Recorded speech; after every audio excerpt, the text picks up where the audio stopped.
Sweet. Ooh. Delicious. Good on the YouTube side. There is no good in YouTube. Have you not been there enough? The tube of views. Sweet. Ooh. Delicious. I like that guy. I don't know. I like the cut of his jib.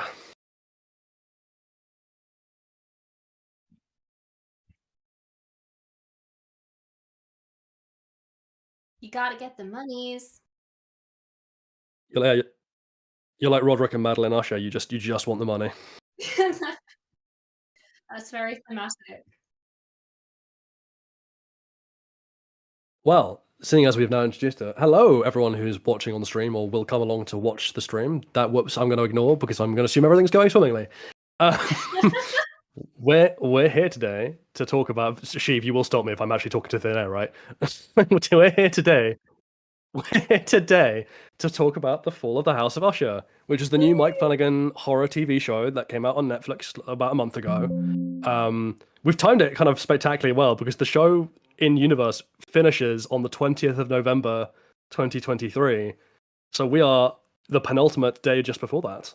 Oh damn! We're like the day before it all falls down. Exactly. So we're here in the House of Usher, as you can see from the cover of our stream. You know, I'm not in the house. Yeah, no, you're outside. You're in the cold. There were only two chairs. I know there are two more chairs in the foreground, but like I didn't want you occupying that space because aesthetic reasons. Also because you're a Teletubby and Teletubbies deserve everything they get. I mean, also valid to be fair. I just liked the pun of Edgar Allan Poe. I'm just imagining a version of Teletubbies where all the other Teletubbies are exactly the same, but Edgar Allan Poe is Edgar Allan Poe and is like spouting like literary references and like great poetry, and they're just staring at him like, what are you doing here? That would be incredible. Also, should I introduce myself? Because Yes, absolutely.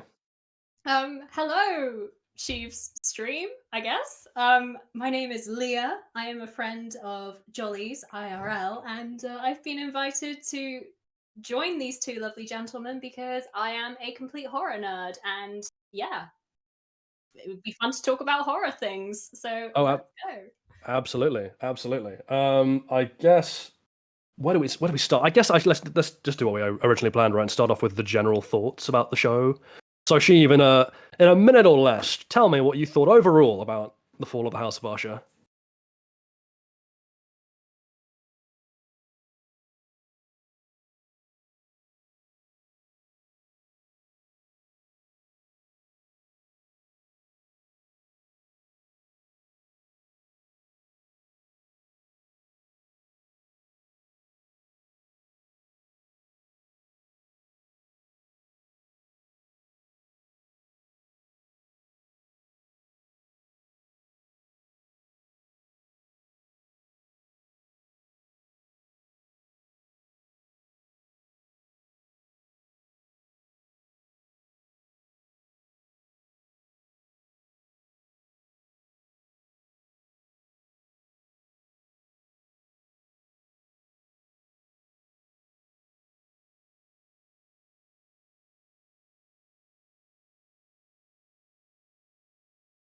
Yep, I'd agree. Leah, what were your thoughts?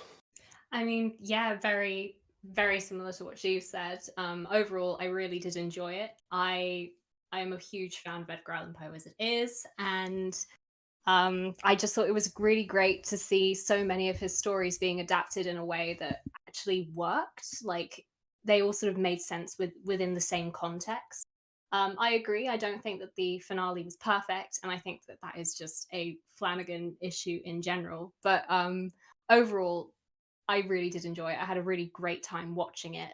And what I really hope is that it will encourage more people to actually like dive into the works of Edgar Allan Poe after watching it too, because there are some really, really great stories there.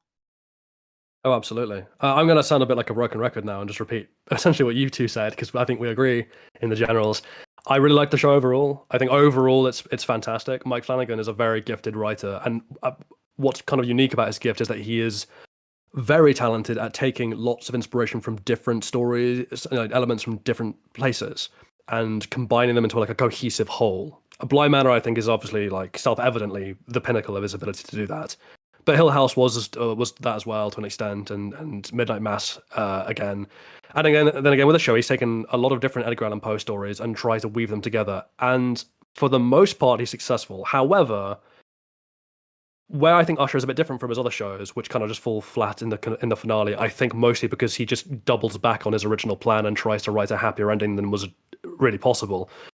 With this one, I think it's not even that being the problem. I think the finale falls down because he is slightly less polished in tying together all the different kind of snakes of narrative in this show than he was in the previous ones. This one is a bit more, the elegance of his writing is a bit less tight, and so rather than one kind of like single strand, you can see all the fraying edges slightly, and it creates a slightly confused ending.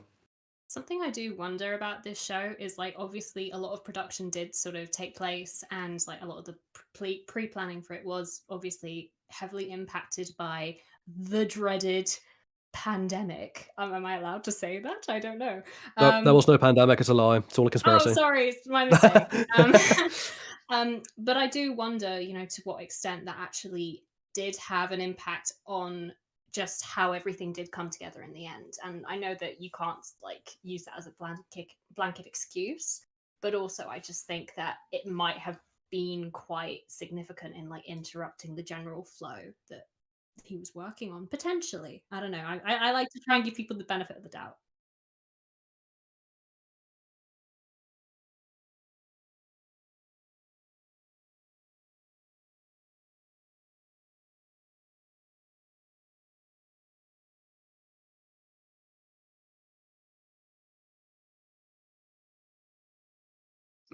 So was there just like a minute of silence while we were listening to you? Whoopsie. Maybe they just thought you were being like incredibly obtuse. Like I was like, "What are your thoughts, Sheev?" And you just sat there silently, like glaring at the screen, and we listened along, and be like, "Yeah." Yeah.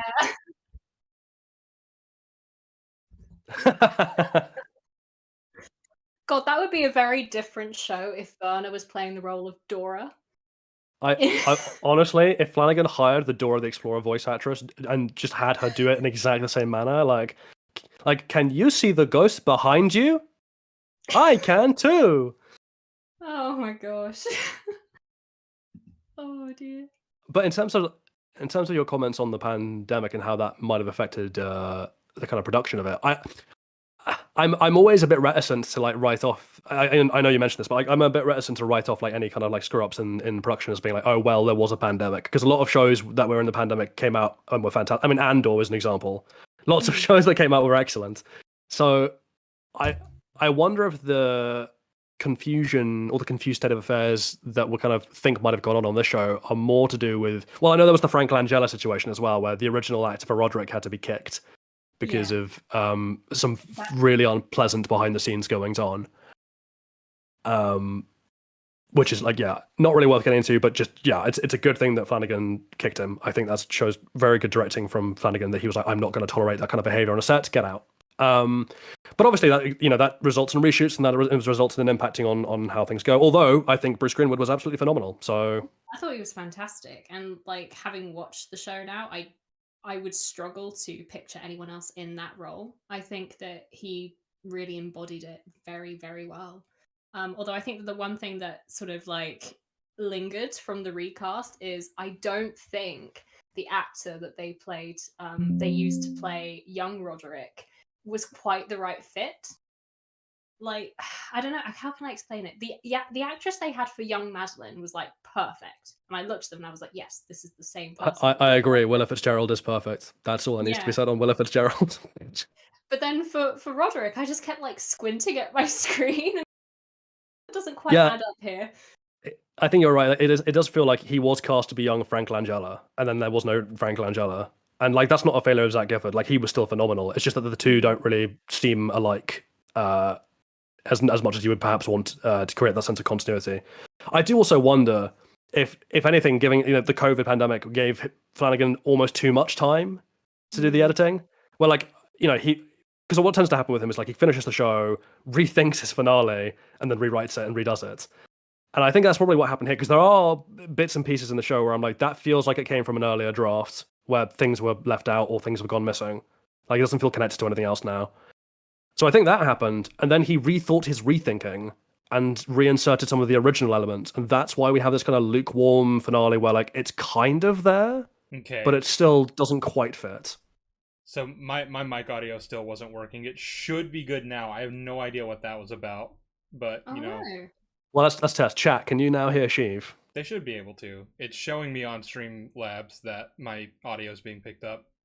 Are you there? Are you there, Sheev? Are you there? If there's a voice in the room, knock 3 times. Someone in chat just told me to go to church. Oh. I've been. It's a big building. It's kind of drafty. I don't really like the songs very much. I think they're a bit samey.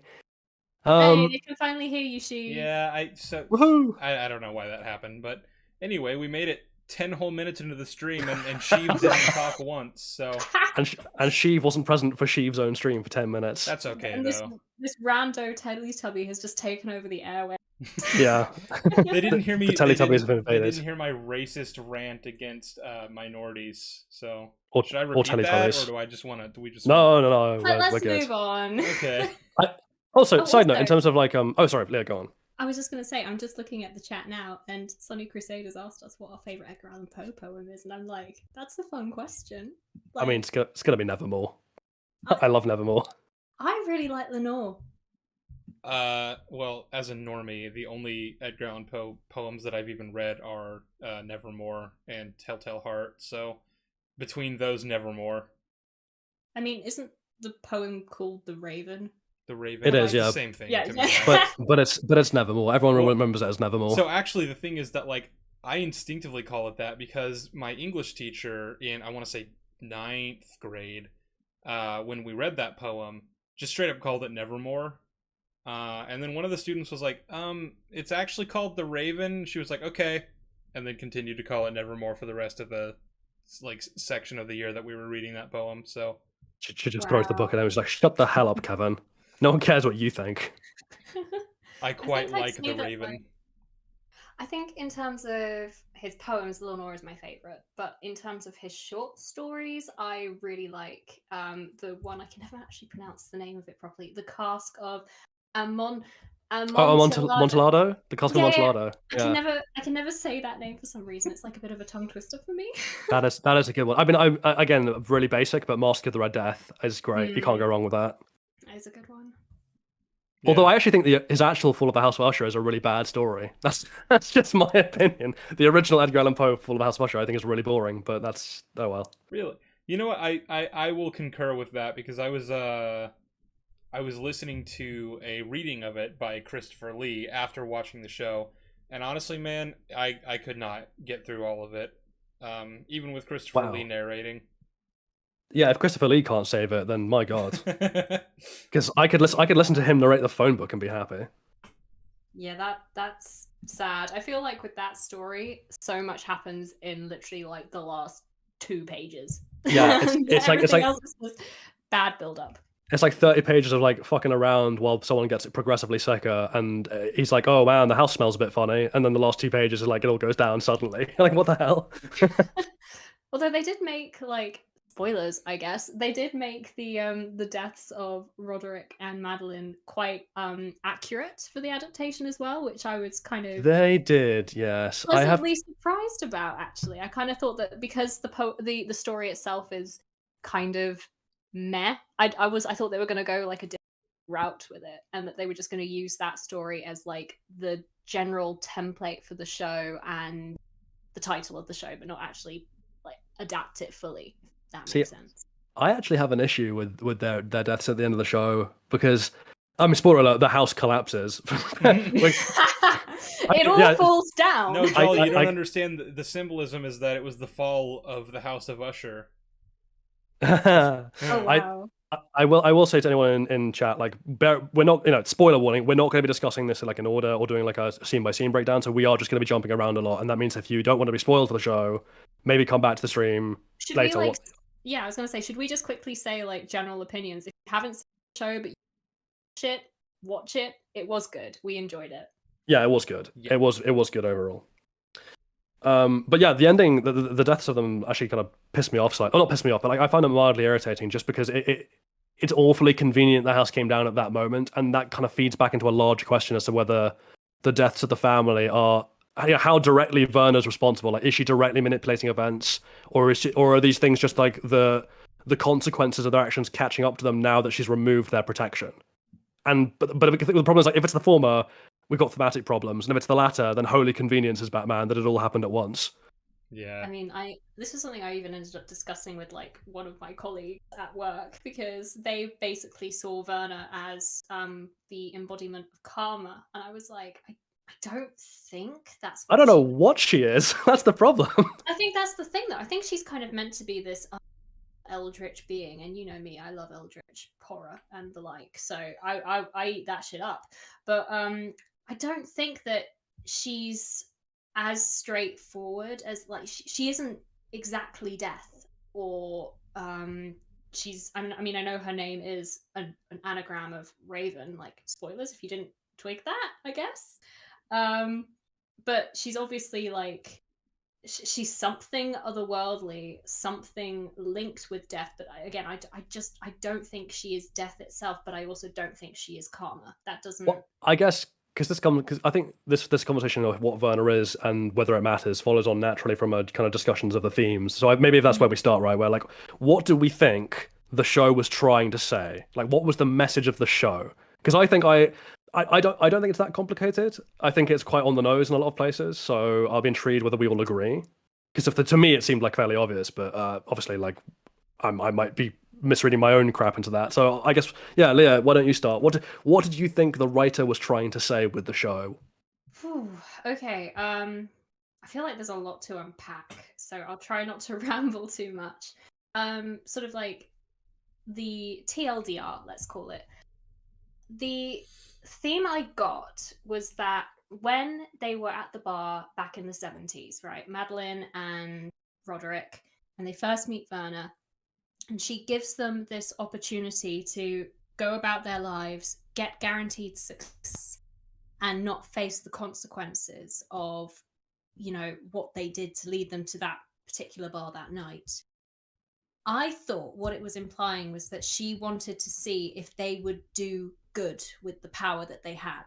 And it was all about trying to sort of see to what extent will humans, when given the opportunity, do the right thing.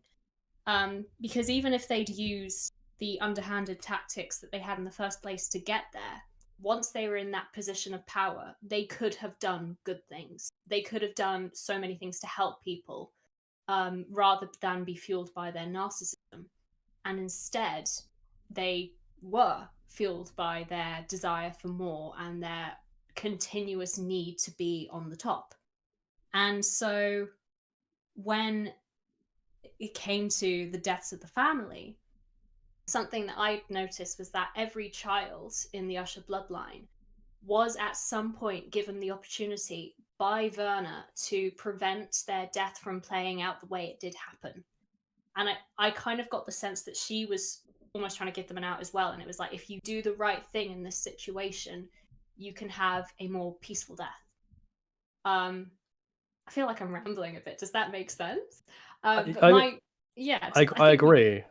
I think there's an interesting thing to be said about, like, Sheev and I were talking about this last night about if they did have the opportunity to do good or not is a bit of an open question, and if they did, there are problems created, and if they didn't, there are even more problems created.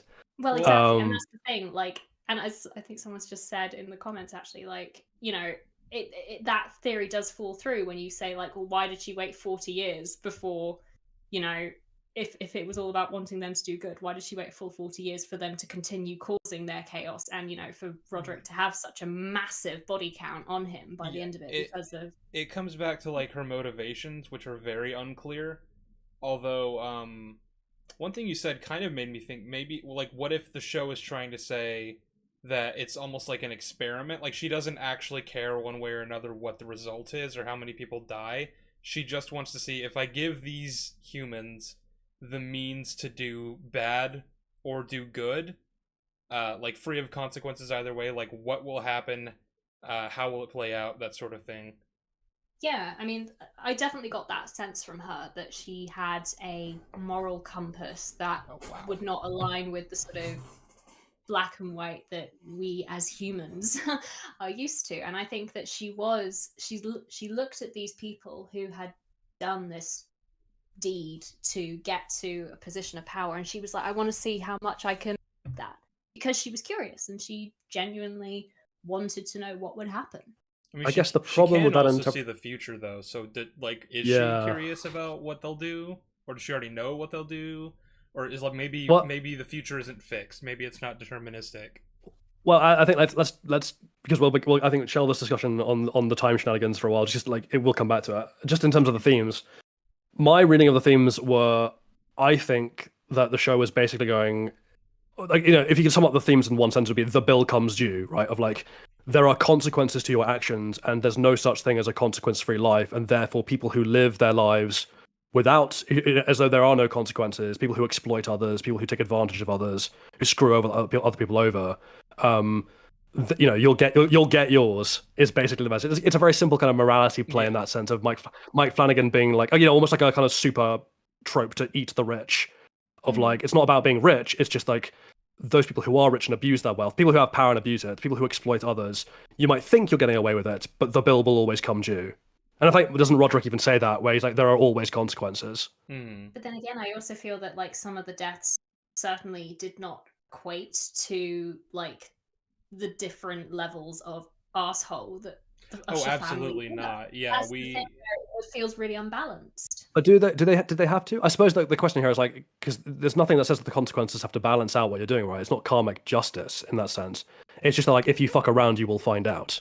So like, you know, not all the children, and we'll discuss this, like, not all the children deserve their deaths, and presumably not everyone in Prospero's bar deserved their deaths, particularly not in that fashion. Well, I mean, many questions about Prospero's death because of that. I guess we'd also have to define, like, what does it mean to deserve your death? Like, does anyone deserve to die? And if so, if a person can deserve death, like, what do they have to do to deserve it?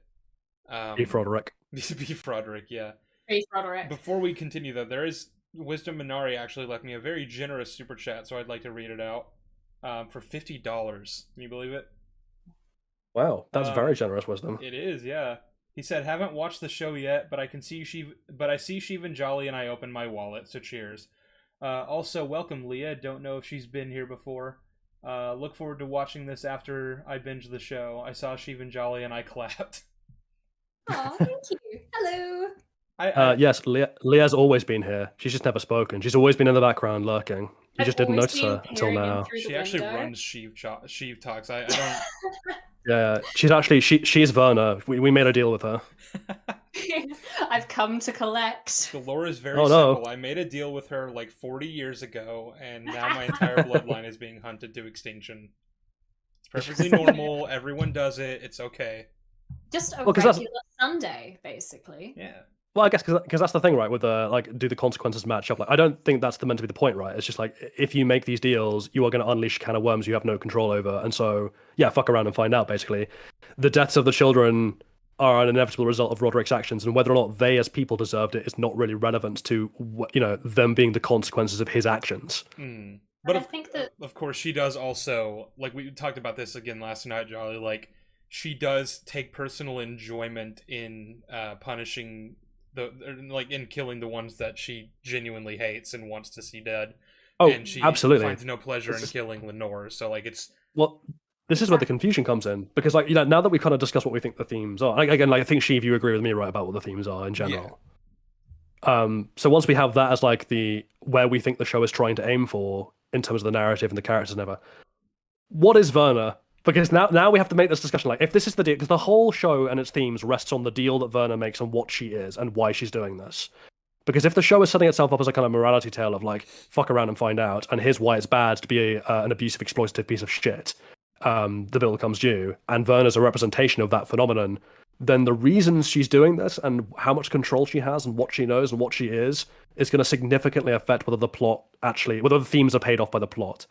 Which I guess ties in, sorry to rant a little bit here, but I guess that ties into something we talked about last night, where our worry when we did the stream, or when we are leading up to the stream, was that people would listen to our criticisms and go, "Oh, you just want answers to things that aren't relevant. You're just nitpicking the show because it didn't tell you everything you wanted to hear." And it's like, no, that's not our concern. Our concern is not that things are vague in certain areas. You're allowed vagueness when it's not relevant to the plot.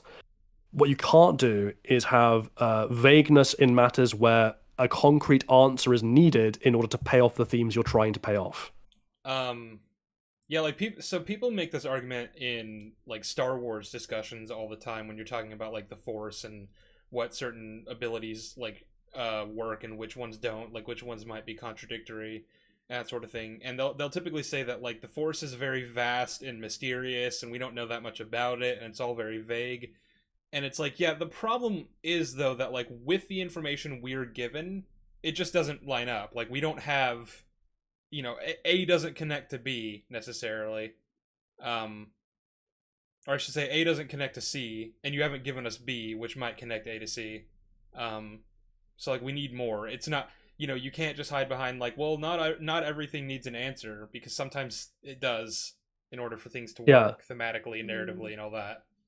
Not everything does, but a lot of things do, and you can't then hide behind well, if I mentally insert this piece of information to make it make sense, I get to see anyway. So why does it matter? It's like, well, because that's your mental headcanon. You've written a new story, and that's fine. That story might be excellent, but that's not the story that we as a whole have been presented with. Yeah, the story is A and C. I mean, you can create B and you can try to lodge it in there, but then you have the story you now have is A, B, C, when the story that we're actually discussing is A and C. Right. So that comes down to, what is Verna? So let's just run through like what we know about her from the show, and then we'll try and work out what the fuck she is. So she's a bit old. We know she's immortal. She's apparently been there since before there were cities. Mm-hmm. Yeah. She likes to. She loves humans. She does love humans. She said that like explicitly. She finds them fascinating. She thing for. Well, she also said she finds it fascinating just how humans will, at every opportunity, take a chance to just hurt other things. So I do wonder if her saying "I love humans" was more of a spiteful, like, you guys all suck, fuck you. Yeah, that's probably what it was. But I also it made me laugh that she was like, "I like bad boys." I was like, you know what? You have a type. Good for you, Verna. Good for her. Yeah. Good for her. Yas, queen. Yes. There is also the things of like, so that being said, she doesn't take pleasure. She literally says to Lenore, like, "Oh, I don't enjoy this part of the job," which is twofold and interesting. One, that she doesn't enjoy punishing who she sees as the innocent, and two, that this apparently is her job, that this is some kind of duty that she has to do. That's interesting. She also tells Arthur that she came up from below to watch him on his expedition. Which would imply that she's some kind of sea creature, maybe? Or demon, or from hell. But then she tells Roderick and Madelin that there is no hell and that there are no souls. That doesn't exist. Now, she might be lying, of course. She might be just completely full of shit. But if she is, then that again throws the deal and all its themes into doubt, because that means she's deliberately misled them to force an outcome and then blamed them for the outcome. Yeah, because we talked about, and this is kind of a separate thing, but it's tangentially related. We talked about, like, in the show, in the first episode, we're introduced to Roderick and Madelin's mother, and basically just the very short of it is, like, she died, and then they buried her in the backyard, and then she came back that night and just, like, crawled out of her grave, and then she went ahead and killed this, like, business tycoon that was actually secretly their father, and then died. And that is something that is never explained or connected in any way to the rest of the show. So, like, what Jolly and I have talked about is, like, maybe she made a deal with Verna or something, but that's not in the show. And if it was, that would kind of fuck with a lot of the things that, like, they're trying to go for with Verna, because, like, that would mean that she has influenced the trajectory of their lives, like, well before ever even actually making the deal with them. And at that point, what's the point of the deal being made? I personally don't think that she would have had a to Eliza, because that would just be, I almost feel like that would be too much meddling on Verna's part. It was kind of shown that with a lot of the deaths that played out, they came about because of the decisions the kids made, and really the only times when she directly involved herself was when she really had to. So either with Lenore when she gave her a peaceful death, or with Roderick when she was like, "Fuck you, you're the worst." I feel like if she had been aware of the Ushers before that New Year's Eve, it's almost that's almost too much playing into the themes of destiny. And it's like the Ushers were always fated to meet her in that scenario. Well, that doesn't Yeah, feel like and that doesn't feel that right raises to all me. sorts of problems about like because I agree. The problem is that I agree with you, but also the other way is equally bad. So if she had nothing to do with Eliza, if Eliza's whole shtick is just coincidental, then first of all, what the hell was happening with Eliza digging her way out of the grave? She died and and just determined. came Yeah, back to life. she died and resurrected. That's quite something.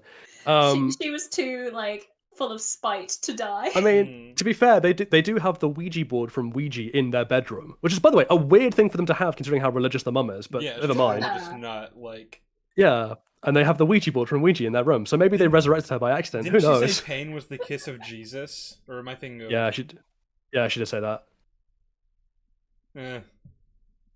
Yeah, the she's- religious the religious nutcaser is a bit strange. But so yeah, so either Verna had nothing to do with it, in which case that's all just hilariously strange, or she did. And the problem, and if she did, then yeah, there's all these problems about like how much the lives of Maddie and Roderick were kind of predestined. In the thematic payoff of like you're gonna find out the consequences of your actions are kind of made to be extremely unfair if you had no choice in that matter whatsoever. Like you're being punished for a choice you never really had.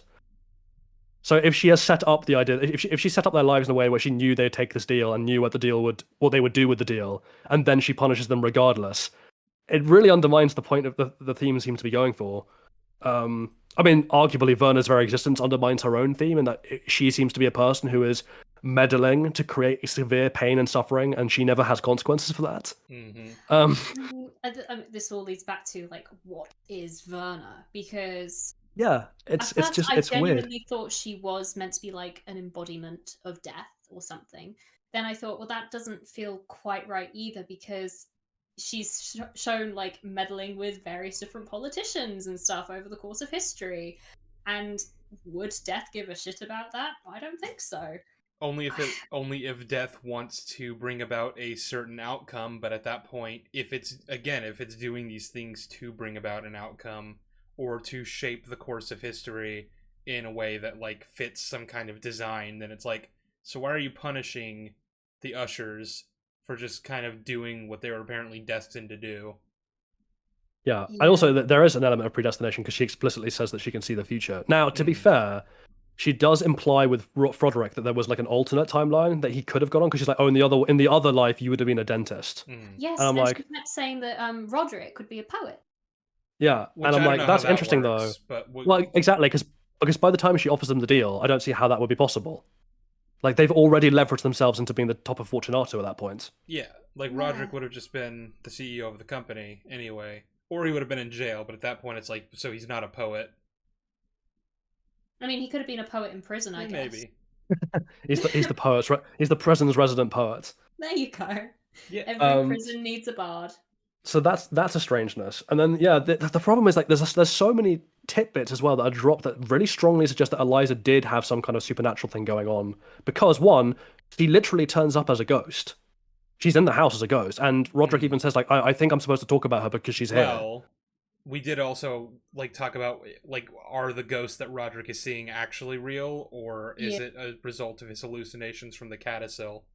And I think that's what they were trying to imply, that sense of, ooh, is it all just in his head at the beginning? But then I think with the finale being so overtly supernatural, it then kind of took away from that sense of mystery, which was strange.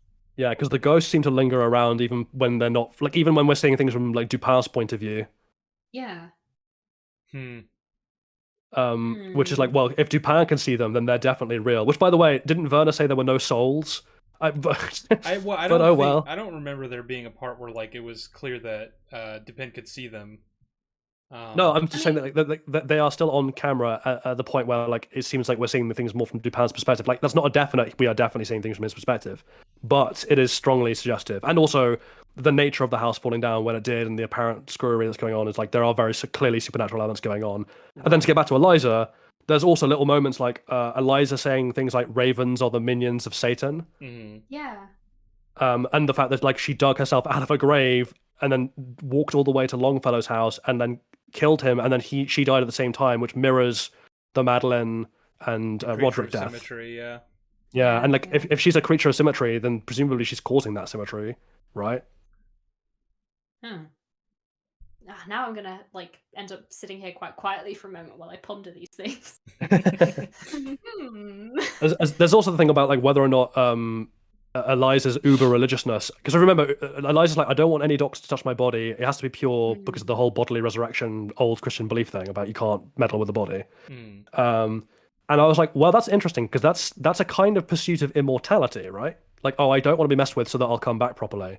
Which is exactly what Madelin does to try and get a loophole in her deal of what if I could live forever? I could just escape the deal. I could escape the consequences. And so I wonder if the uber religiousness of Eliza was her own version of trying to escape the deal. That's interesting. I hadn't thought about that. No, I hadn't either. I'm just like, I think that because what we see of Eliza herself is so limited to that first episode.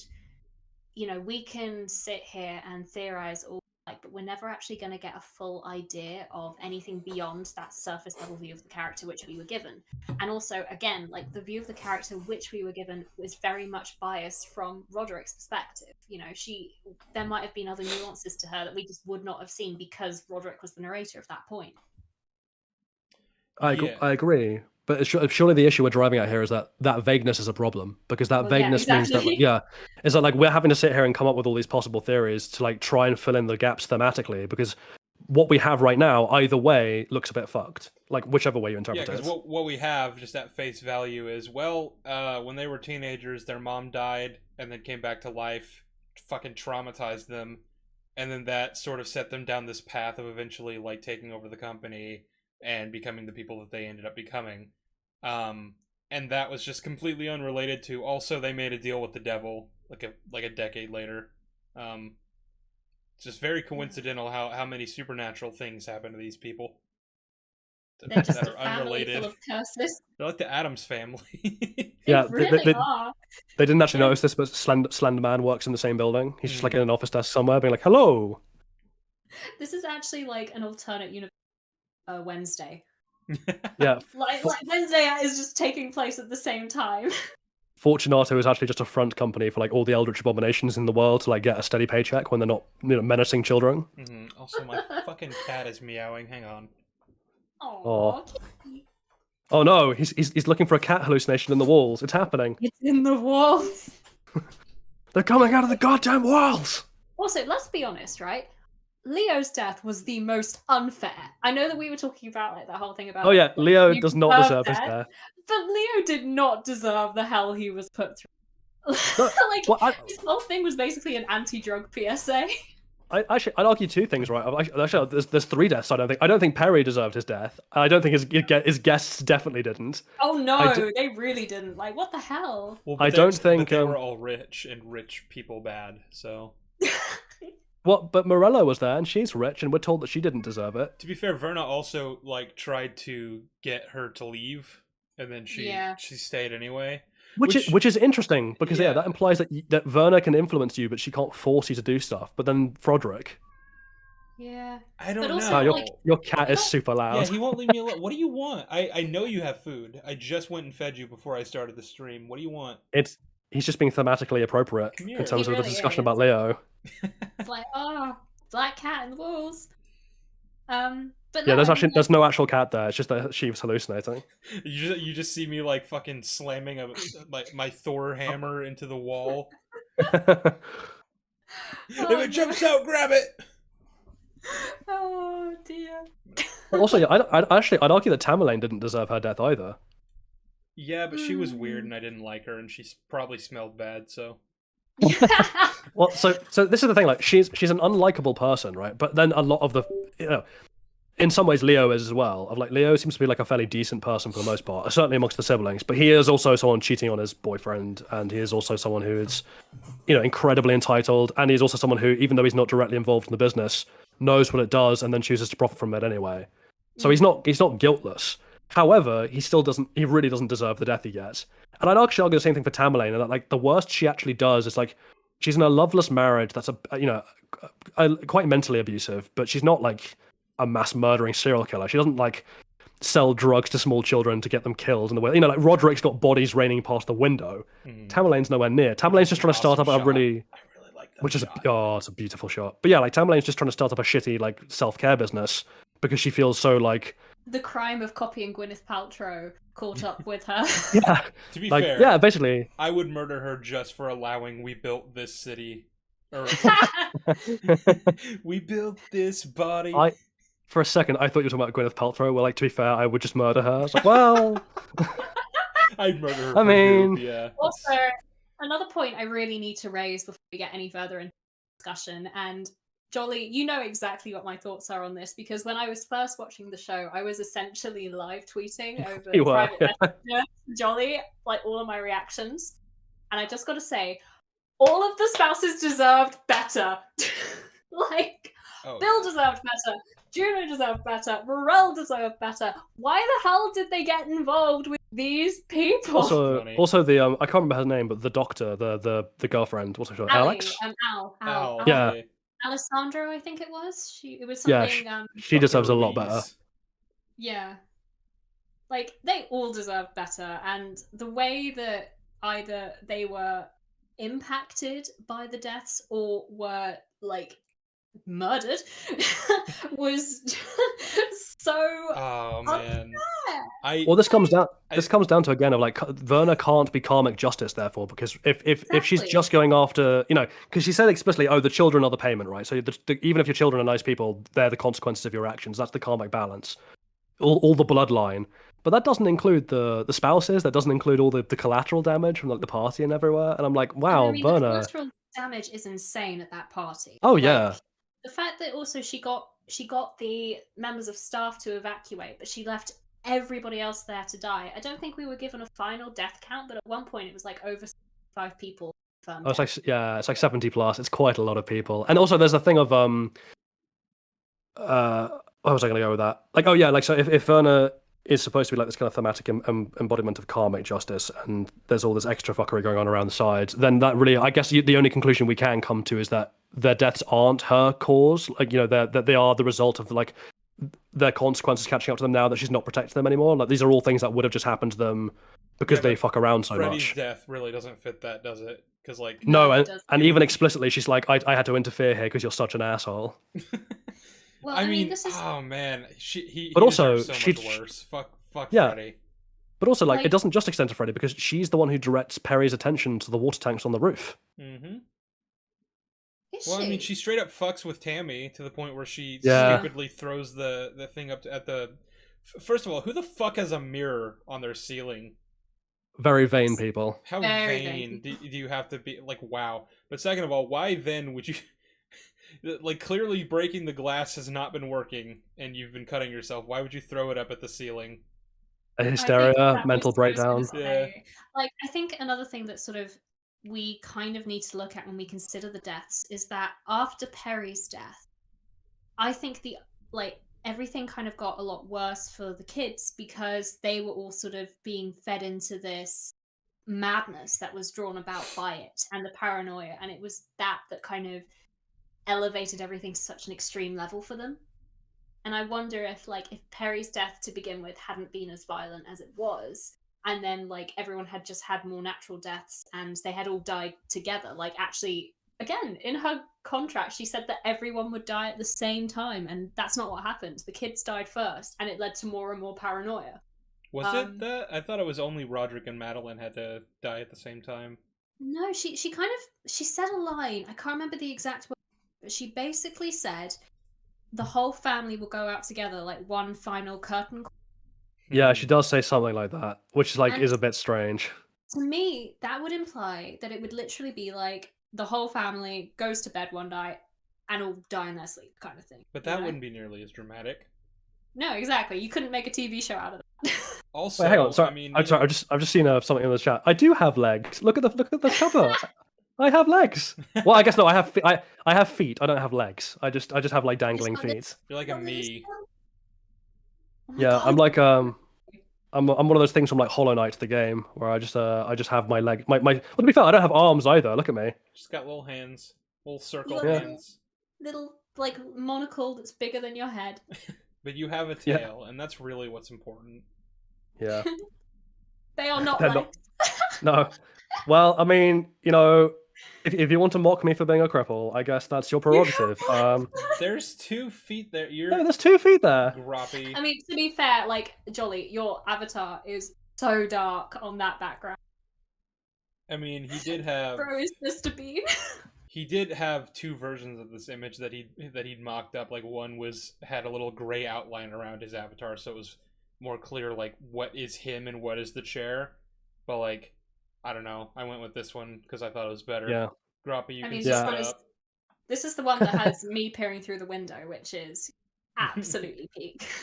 Also, yeah, I'm just a creature of darkness, so I fade into dark backgrounds. That's just how that goes. You'll have to learn to accept me. And If you can't accept me at my darkest, you can't accept me at my cutest. And That's then just there's how that me goes. with the Sheev head PNG that's not like does not have the same lighting, like at all. Color grading Or as the rest. proportion. Yeah, I kind of just slapped that on. I wasn't gonna fuck with it really. Oh, Now he sees them. Anyway, anyway. I was gonna say something, Jolly, and I can't remember what now because you interrupted. I'm sorry. Me. Well, technically, Groppy interrupted. I was just pointing it out. True. You were saying something about Verna. Verna. Well, you're saying something about. Oh yeah, I was gonna just say like maybe when you're like a hundreds of thousands of years old fucking entity, a few days going by really is just like that, right? Yeah. Yeah. Like it basically did all happen at once, as far as she's concerned. I mean, I hadn't thought about it like that, but that makes sense. The only conclusion I can draw, by the way, in terms of like how directly she's involved, is that like these are. It seems to be a mix, right? It does seem to be the case that the deaths are the result of like consequences now applying after having previously been kept in check, but also the exact nature of those consequences does appear to be being influenced by her because she points Perry to the tanks on the roof, the hallucination of Pluto the cat, and is way too specific to be by accident. The screwing obviously with Roderick is obviously very direct. Tamerlane and the mirrors, Camille and the fact that her assistant's withdrawing for the night is ultimately what leads her to go to check out the thing herself. But what was I'm trying to think, what was Napoleon's way out? Because you said that she offered everyone a way out, but like before. He offers him the chance to get a different cat. Exactly. I was trying to remember everybody because some of the way outs, like to me, were definitely more vague than others. But yeah, she basically said you can go for pretty much any other cat in this shelter. They all need a good home. You don't have to get this one specifically. With Perry, I think it was like the most obvious. She literally said like, you don't have to continue with this party, and then he did. Which again, though, doesn't make sense because if she was the one that pointed Perry towards the water tanks, why would she then give him a way out? That's what I'm saying. Is like she is giving them ways out, but she's also pointing them in the direction of their slaughter. Basically, like with Leo, she made him hallucinate that he'd killed the cat, and then she was like, "Here's the solution, by the way, but don't do it because you'll die." And then he did it, and then died. And it's like, oh well, there's really nothing he could have done there, then, huh? Yeah, and also with the Leo example, when he's like, you could choose a different cat. It's like, well, he really couldn't though, could he? Because otherwise he'd have been screwed. Cat. Yeah, and that's the only one. I guess the test there is like how entitled he thinks he is, because like that's the thing. Like, oh, you could get a different cat, and he's like, oh, do you know who I am? I could pay for this whole thing. But to be fair to Leo, he's not like doing. It's not just like he's like, oh, I demand this cat because I'm special. He is also like offering to pay a really amazing price. All the cats and like send them to an orphanage. See, that's the thing is like. The show seems to be sincere.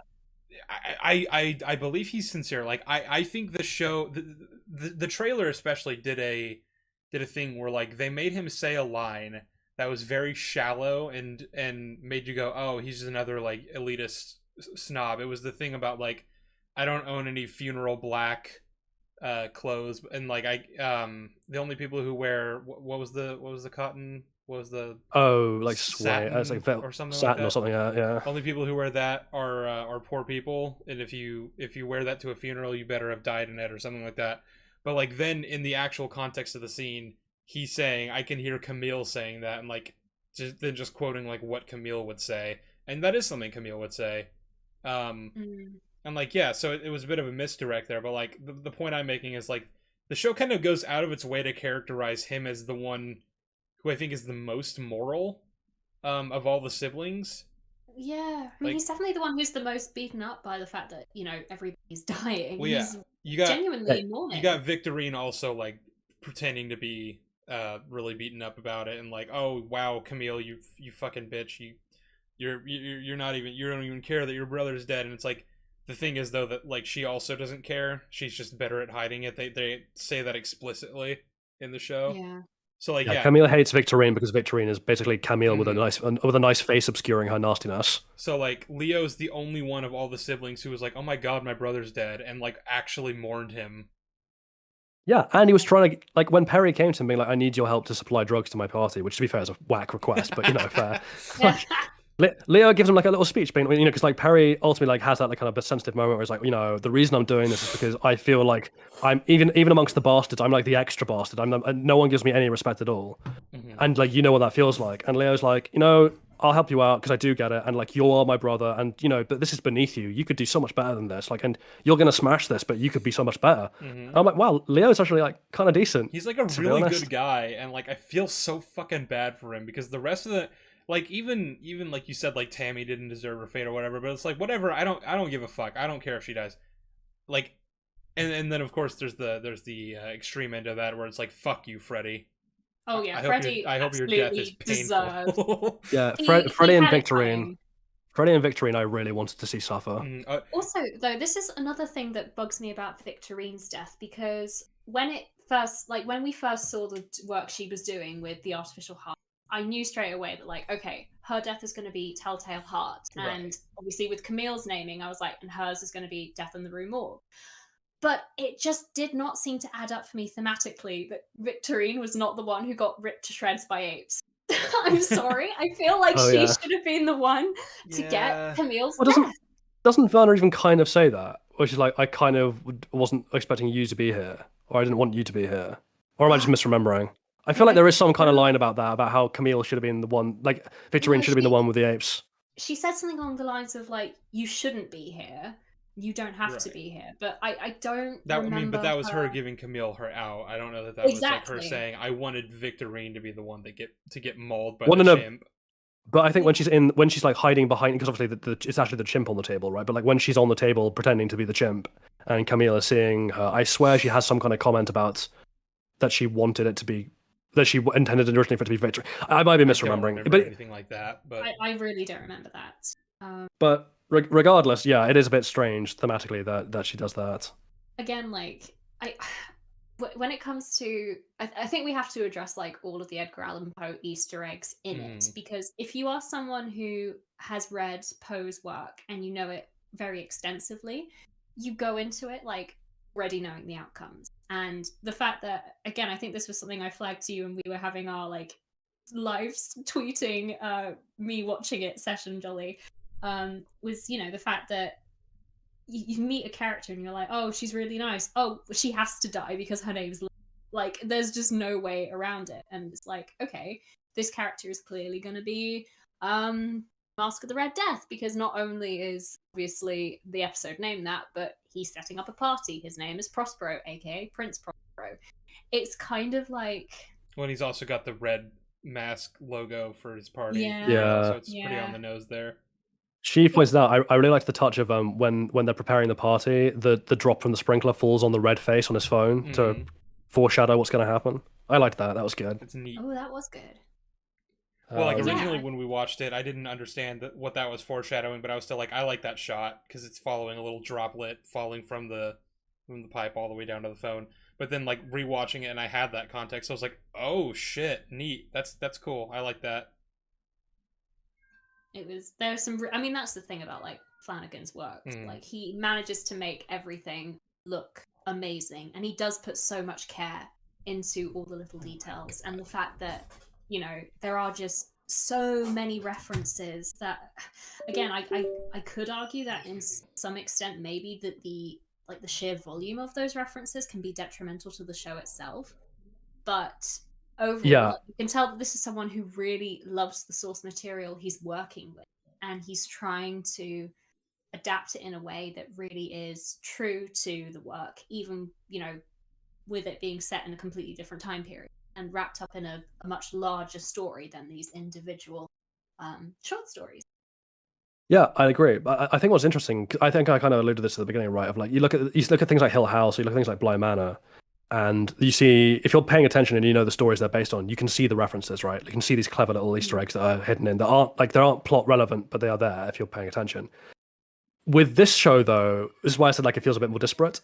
Not only are the Easter eggs a lot more blatant, so it's hard to miss them if you know the stories, but they seem to be like given fairly like prominent foregrounding that leads you to suspect like that themes from that plot are going to be relevant, and then they just never are. So you get all this kind of confused, like so Arthur Pym and the character of Arthur Pym is like one of the biggest examples of this, right? Because I think it was Mark Hamill was wasted in this show. He gets nothing to do, and like the thing is, the tale of Arthur Pym, the Nantucket story from Edgar Allan Poe, is one of the most interesting and Lovecraftian stories he has, and. So when we finally get the conversation about like, oh, Arthur Pym did go on this expedition, like in the book, and Verna was there and she saw what the expedition did and what Arthur did, or so at least didn't stop. And then she says, oh, I came up from below. I was like, oh my God, are we gonna like tie in the kind of Lovecraftian elements of Arthur Pym of Nantucket into the show? That would be so clever. And then they just don't. It just doesn't happen. Arthur just gets to walks off. It's strange. I mean, they allude to the like apparently she watched, like Verna watched him on the boat, and like they looked at each other, and like that was a little nod to it, but like yeah, no, we didn't get to see anything like cool or like weird. It doesn't. It doesn't start. The story of Arthur Pym doesn't tie in at all to the narrative of what's going on. Arthur Pym is just a character who's name dropped because hey, remember Arthur Pym from that story? And that's what it feels like for a lot of the Poe references in this. It's just kind of like, hey, remember this Edgar Allan Poe story? It's like, yeah. It is a little bit more key jangly this series than he normally is. Yeah. I wouldn't even say that. I think it's more just like he really likes Edgar Allan Poe and he wants to incorporate all these things because he genuinely loves them. He's not like trying to be like, hey guys, look at this. You like this story? He's literally just like, I want to put this in here because it's cool. And I don't think I'm going to have an opportunity to do it in some other show, so I just want to have it in here, even if it's just a little reference. I do get the sense that he is really passionate about the story.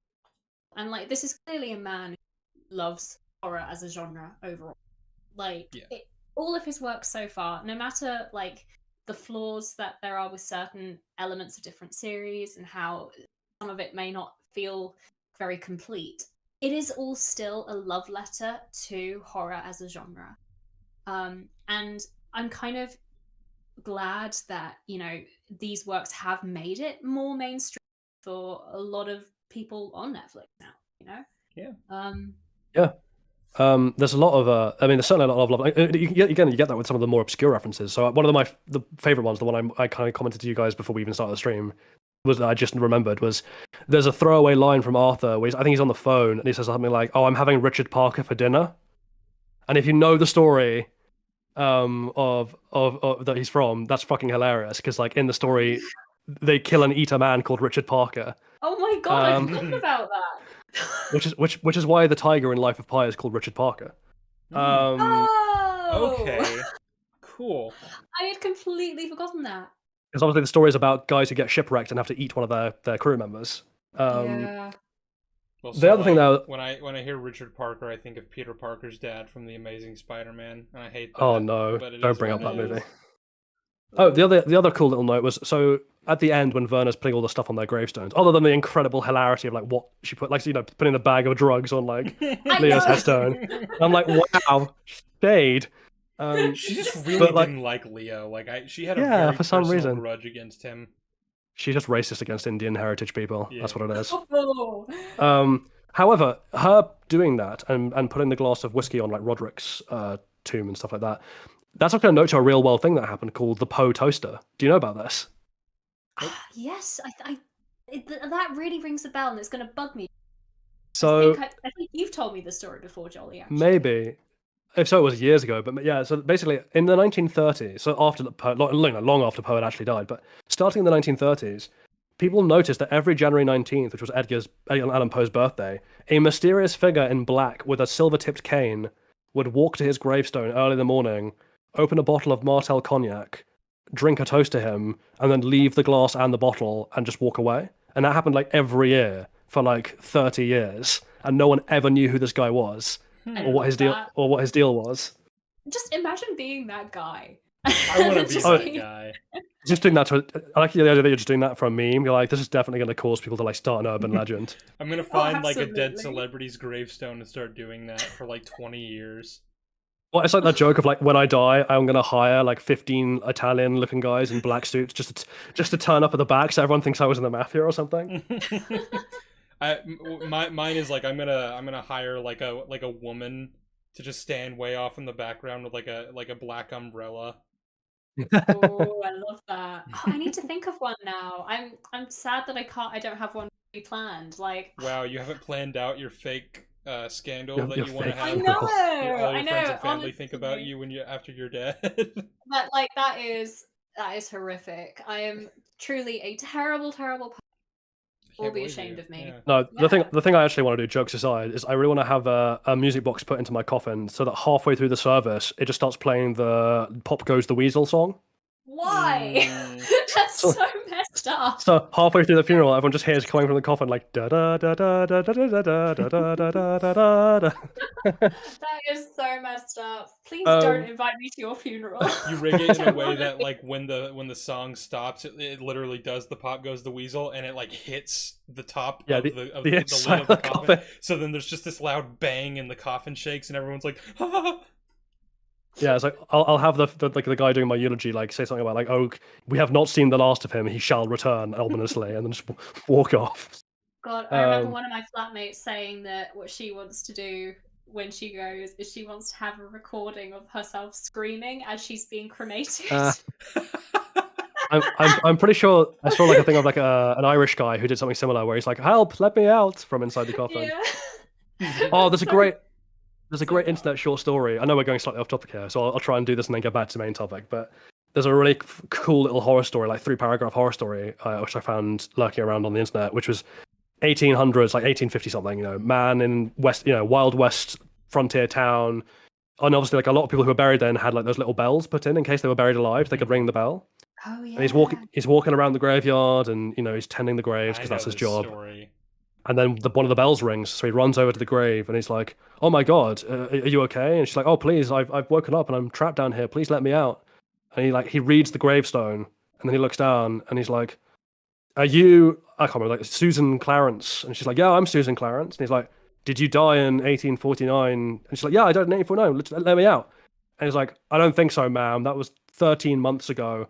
Whatever you are down there, it's not a person anymore." And so he just pulls the bell out and like leaves it. Mm. Oh. Yeah, I like that story. It's neat. That's a spooky one. We like spooky stories. All the spoopy stuff. But also just in terms of the other like little nods that the show does that just don't add up to anything. Just to get back to the main point, like Madelin's wig is another Yeah. one. Oh my god, we were talking about this before Yeah, the stream started, and we were all so annoyed by the wig. like why is she wearing a wig? Why is that a thing? She doesn't need. She just likes it. All the ancient Egypt references and like her pursuit of immortality, which is clearly supposed to tie into the whole like she's trying to escape consequence thing in the way that she tries to like convince Roderick to find a loophole in the deal. That's clearly what they're going for there. They're gunning for there, but none of the Egyptian mythology that actually feeds into that is paid off. And also, they then invent a bunch of nonsense about Tusret historically to kind of justify that. Like, for example, Tusret never had sapphires; they weren't a thing. The thematic the thematic symbolism of sapphires with death is a much later thing than the Egyptians. There are other Egyptian female pharaohs you could have used to make the exact same point much better. So it's just a bit of a mild annoyance. But even then, just things like the Egyptian idea of taking everything with you, and that whole argument of like they're trying to escape consequences, that's why they're being punished. And I'm like, the issue here is that at the end, in the basement, when they're talking about this, Madeline and Roderick both are like, you know what? Actually, I'm fine with this. If this is the price, so be it. Like, I had a good life. Fuck everybody else. So they didn't learn anything. So there was no moral growth for any of the characters, which, again, Roderick and him being torn between Annabelle Lee being a good person and his regret about Annabelle Lee and the way his life could have gone doesn't pay off. He's just like, yeah, actually, I do it all again. Fuck Annabelle Lee. Fuck everyone I killed. I knew that would be the cost. Screw him. And this is kind of summed up right in Madeline's little speech that she gives about how they're not to blame for exploiting people because those people deserve to be exploited because they're not actually being exploited. that's just what they want. They want to be given these things. You know, Yeah. she's blaming consumer culture. And the problem for Verna is that as the show stands, Madeline is right, because they don't offer any kind of pushback to that idea. Like, you could do things about like, oh, well, that demand only exists because the exploiters create it in the exploited. So you can't then retreat to that as an excuse. They don't address that. And also, if they did, it'd be kind of funny, because we've just pointed out that Verna does essentially the same thing. She creates the demand for the deal that she then offers them, which kind of undermines her own point. And we were talking about this in terms of like how the idea of the bloodline is obviously supposed to link into the idea of legacy and the idea of what really matters in life versus what you're prepared to sell your soul to get. And all of this, and Sheev and I were discussing this. We were like, it's weird that there is nothing there to offer a kind of like, there is an out, that you can be better, that you can grow beyond these kind of grasping animalistic desires. Instead, the show just kind of ends being like, oh no, we can't escape that. People just suck, and you deserve it. I mean, one thing that like will forever bug me about the deal to begin with, and obviously I know this is me being really nitpicky, because if this wasn't the case, the show just could not exist. But Roderick was a father when he met Verna and he made that deal. And I know they tried to justify it by being like, oh, the kids will have, will want for nothing and stuff. But I genuinely cannot believe that a parent who really loves their children would agree to a deal where he knows their life.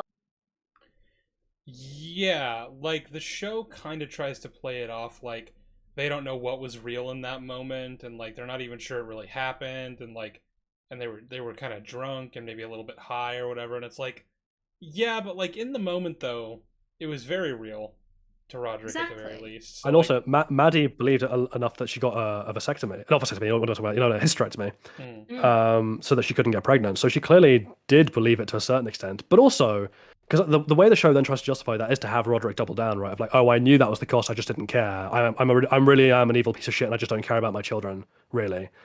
And I'm like, well, the problem with that is like he does care about Lenore. That's quite obvious. So that flies in the face of it. But also, he does express regret about Annabelle Lee.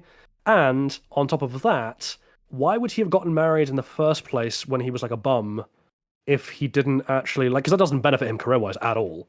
No, exactly. So the idea of him being someone who could have been a good man and then turned evil is undermined by that ending where he's like, no, I was always a piece of shit. And Dupin is like, you were always a piece of shit. I just couldn't see it because you were with Annabelle Lee. And again, though, I can't help but think if he was always shit, like Annabelle Lee would not have got together with him. Well, unless he was intentionally masking it, but like I don't think that that's what the show's trying to say.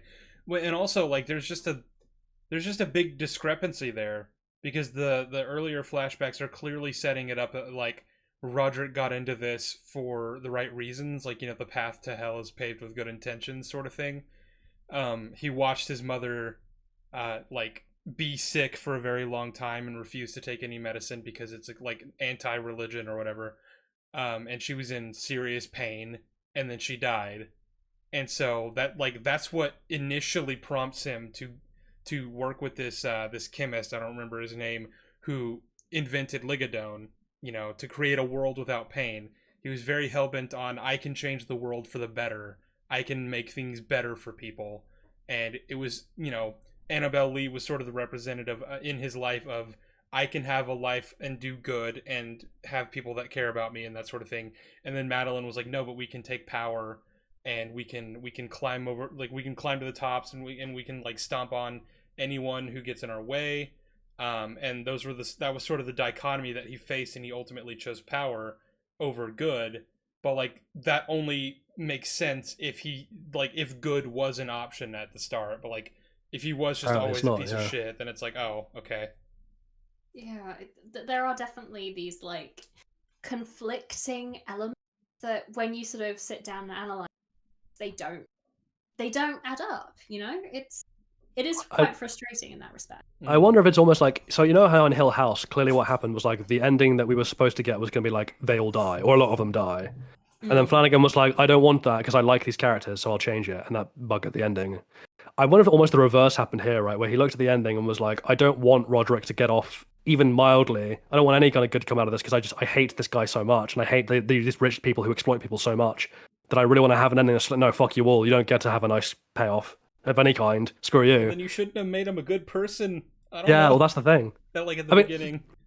I mean, The other thing yeah. with the Ligadone is like there's an interesting thematic thing with the Ligadone because obviously like he's not, you know, he's like in his spiel to Griswold, he's like, oh, previously pain was about pain management, right? About how you balance the consequences of your actions essentially. But this is about pain elimination. This is about removing consequences. And I was like, oh, that's interesting. That ties into the themes. How are we going to pay that off? And it's like, you know, maybe someone who, you know, it was a good intention, as you say, Sheev, to like remove a world without pain. But part of the lesson is a world without pain is a world where you don't care about other people's pain. Like you can only live a painless existence at other people's expense. The bill always has to come due somewhere. But they don't take it in that direction, and it's really annoying. That there are so many like loose ends with this, I feel, that have just been dangled in front of us teasingly, and they just haven't gone that little bit extra to like tie it all nicely together. Just needed Yeah, I another mean- few minutes in the oven. Yeah. Well, Arthur's ending as well is kind of this, right? Because Arthur, you know, she sits down and she offers a deal to Arthur, and he's like, "No, actually, thanks for the offer. I appreciate that, but I'm going to just take my medicine as it comes. You know, I'm not going to try and hide from this." And she's like, "Oh, good for you." And then he goes to jail. But I'm like, we needed to do more with that. We need to do more to build up Arthur as a character and then parallel him with Roderick. If that's what you're going to go for with him, is like he's the example of what happens if you actually just like Face take the your music. consequences. Yeah, if you face the music and take your consequences in good cheer, that there is like even if you still have to pay the bill, the way you pay that bill is going to be reduced. I mean, sort I of do on think your that was own a badass terms. moment, though. Oh, it was completely badass. Yeah, I really It like was- Mark Hamill. I think he's It great. was so great. I feel like they honestly, I would have loved to have seen a show entirely about Arthur Pym. Oh yeah. like- Also, he must have had this like from his perspective. That was the fucking weirdest week. Yeah. Like, damn, my employees keep my employees. Yeah, like he just Ah! walks into a building and he's like saying, "Oh, 70 melted people." And he's like, "Wow, damn!" And then like everyone dies in increasingly horrific ways. And his boss is like, "I keep seeing this ghost lady and this bar that in this bar that never existed." And Arthur's like, "What the fuck is going on, And then man?" he goes to kill her, and he wraps her in a body bag, and then she just gets out of the body bag, and she just He like was so applauds him. He's just calm. like, "What the fuck?" He was so calm throughout all of that, though. Yeah, he and took I it like a loved champ. all that. Yeah. He was Well, again, 'cause- brilliant. The implication is that he kind of, because when she's like, "Oh, we've met before," he doesn't contest it. So the implication is that Arthur's kind of always known somewhere about these kind of, in the same way that Maddie and Roddy did deep down. That Arthur's also deep down known about the kind of existence of the supernatural, and that's why he's like not shocked. I'm like, that's really interesting. You can't leave that dangling. It feeds into everything else. I need to know more about this. I like this idea that Arthur is like a really, really interesting person, and like this isn't even the weirdest thing that happened to him this day. Yeah. Like He's he's just like- he's just constantly doing weird shit. Well, the show is kind of literally says just, like, that. An It's average Roderick. day in the office for him. Well, the show kind of says that, right? Because doesn't Roderick even have like a line where he's talking to Dupin about who Arthur Pym is, where he's like, "Oh, you just think he's an enforcer, but actually, like, He's way man, more he was like, interesting than that. Yeah. yeah, he was facing Lovecraftian horrors in the Antarctic when you and I were still in diapers." And I'm like, really? He was doing What? what? why is he not a bigger part of the show? I wish we'd seen more of Arthur Pym and Mark Hamill as Arthur. Oh, because, absolutely. Speaking yeah, of wasted though, potential. I remember there was that really weird moment. I remember Jolly when we were watching it together. We both had this like sort of reaction, like, "Oh wow," when Camille had just died, and then they all got together in the meeting room, and Leo was throwing a fit, and he was like, "This is fucked up. I'm not doing your stupid ass speech. Cut me out of the will if you want." And then he like gets up to leave, and he storms off, and then Arthur just reaches out and grabs his arm, and holds him in place. And then like it's just this really quiet, intense moment, and then like Leo kind of looks at him, and then he looks over at Roderick, and they look at each other for a second, and then Roderick sort of just nods at Pym, and Pym lets him go, and Leo walks out, and I'm just like, huh. So like, what do we make of that? Like, is he just like very devoted to Roderick in like a very personal way, or is it just that he's good at his job, and nobody leaves this room until Roderick says so, that sort of thing? The Well, implication I think- got from sorry, after you, Leah. I think we might have been able to say, we might have just about said the same thing actually, because it was implied a couple of times. Arthur made a comment to Verna, I believe it was, where he said something like, "I owe Roderick everything," or not that exactly, but it was something along those sorts of lines. And I definitely got the sense that this was more than just a job for Arthur. There was a sense of genuine loyalty to the Ushers there. And I think that is sort of what allowed him to do so many like terrible things in covering up all of these misdemeanors and, you know, as it was implied, literally murdering people for the Ushers, you know? Well, not implied. He literally tried to do that to Verna. Well, so, like... exactly. Straight up tried to murder the Eldritch Raven lady. Which I would too. Yeah, and he even has a comment, right, where he's like, he gets on the phone before he notices that she's not in the bag anymore, where he's like, oh, the usual where we dump them in the bay. Yeah. And I'm like, so this has clearly happened more than once. But that being said, the show also seems to imply that he's more Madeleine's enforcer than he is Roderick's. Well, yeah, because like, she kind of usurps power from him. He backs her play. Yeah, and also, I mean, to be fair, it seems to be that he backs her play because she's convinced him it's in Roderick's best interests. But also, like, she's the one who gives him orders, really, not Roderick. And she's the one who has him draw up documents, and like he seems to go and talk to her before he talks to Roderick. That Madeleine's really the power behind the throne, which, I mean, that's thematically what she's supposed to be. And I guess this is where we start having to talk about the relationship between Madeline and Roderick. So I guess we start, because obviously they're meant to parallel each other, and I think there was an original way the script was going that they didn't pay off of in terms of like making him the redeemable one and her the one who's doubled down on being an asshole. But before we get to that, do we think that she loved him? No. Something I really want to just quickly throw out there, which is kind of linked to this. Okay. And I don't know if anyone else noticed it, but it really bugged me. I know they're twins, but there was definitely some implications that their relationship was a bit weird in places.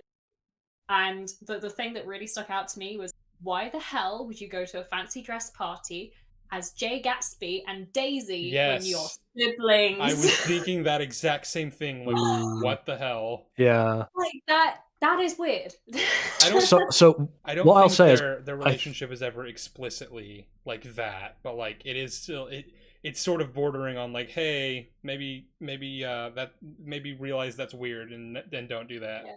It's like, I get your twins, guys, but also you need to dial it back a little bit.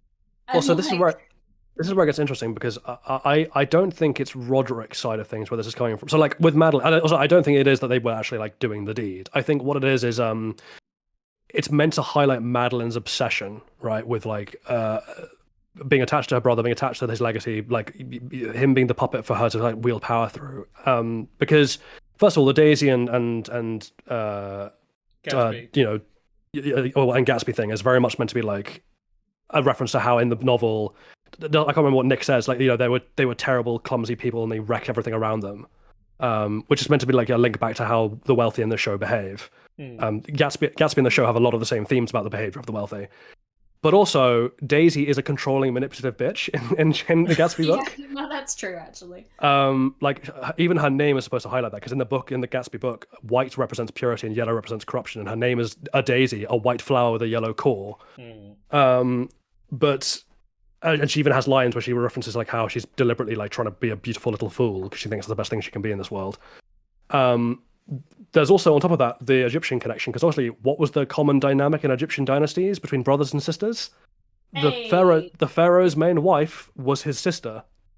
That was always how it went down. That was so her being so explicitly linked to Egyptian religion and Egyptian mythology, and also Roderick said the thing at the end of like, "Oh, I made her into a goddess. It's what she deserved." Yeah. It seems like it's more like he worships her, and she's possessive of him.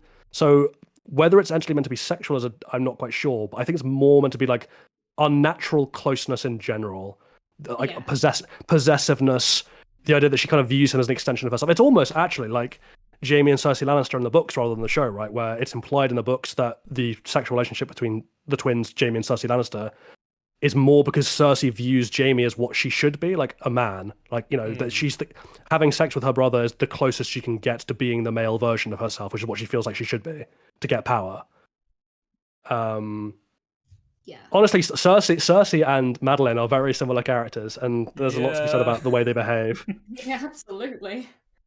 I mean, it's fair to say that of the two, and particularly like when looking at the sort of past sections of the show, it was Madeline that was the driving force behind the more like manipulative and evil decisions that the two of them ended up making. And I mean, yeah, at every turn, whenever he was like, maybe I could do this, maybe I could do that, and like Annabelle Lee was saying, like, you could do the right thing, you could help August, you could turn in Griswold, you could you could quit, you could go to a different firm, and Madeline was always like, nope, this is our birthright, you're doing this, like every time. Exactly.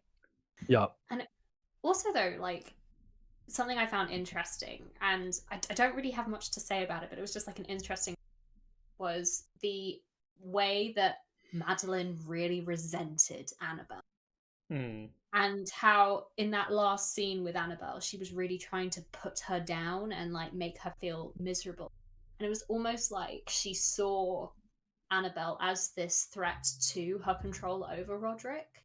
And that was why she disliked her. It wasn't because she represented, the woman who was just the housewife. It was actually that she was potentially getting in the way of their twin thing. I also think it's both. Like she hates her for obviously like pulling Roderick away from her control, but also like, you're playing the role of the housewife. Like you could be so much more like it's beneath, this is the role that like society has forced women into, and you're just batting your eyelashes and taking it in stride. You shouldn't. You should be trying to take power like I am. Why aren't you like me? There's also, I think, to feed it, I mean, I agree completely. I think there's also the extra dimension of what really infuriates Maddie about Annabelle Lee is that Annabelle Lee is happy with it. Like, just that she's happy at all. Like, Annabelle Lee is like, I'm happy with my nice husband and my children. I don't need all this extra wealth. I don't know how much, it's the Dupin thing of how much would be enough. How much, when are you ever going to be satisfied? If all you crave is power, that's a craving that to quote Kung Fu Panda, the cup you choose to fill has no bottom.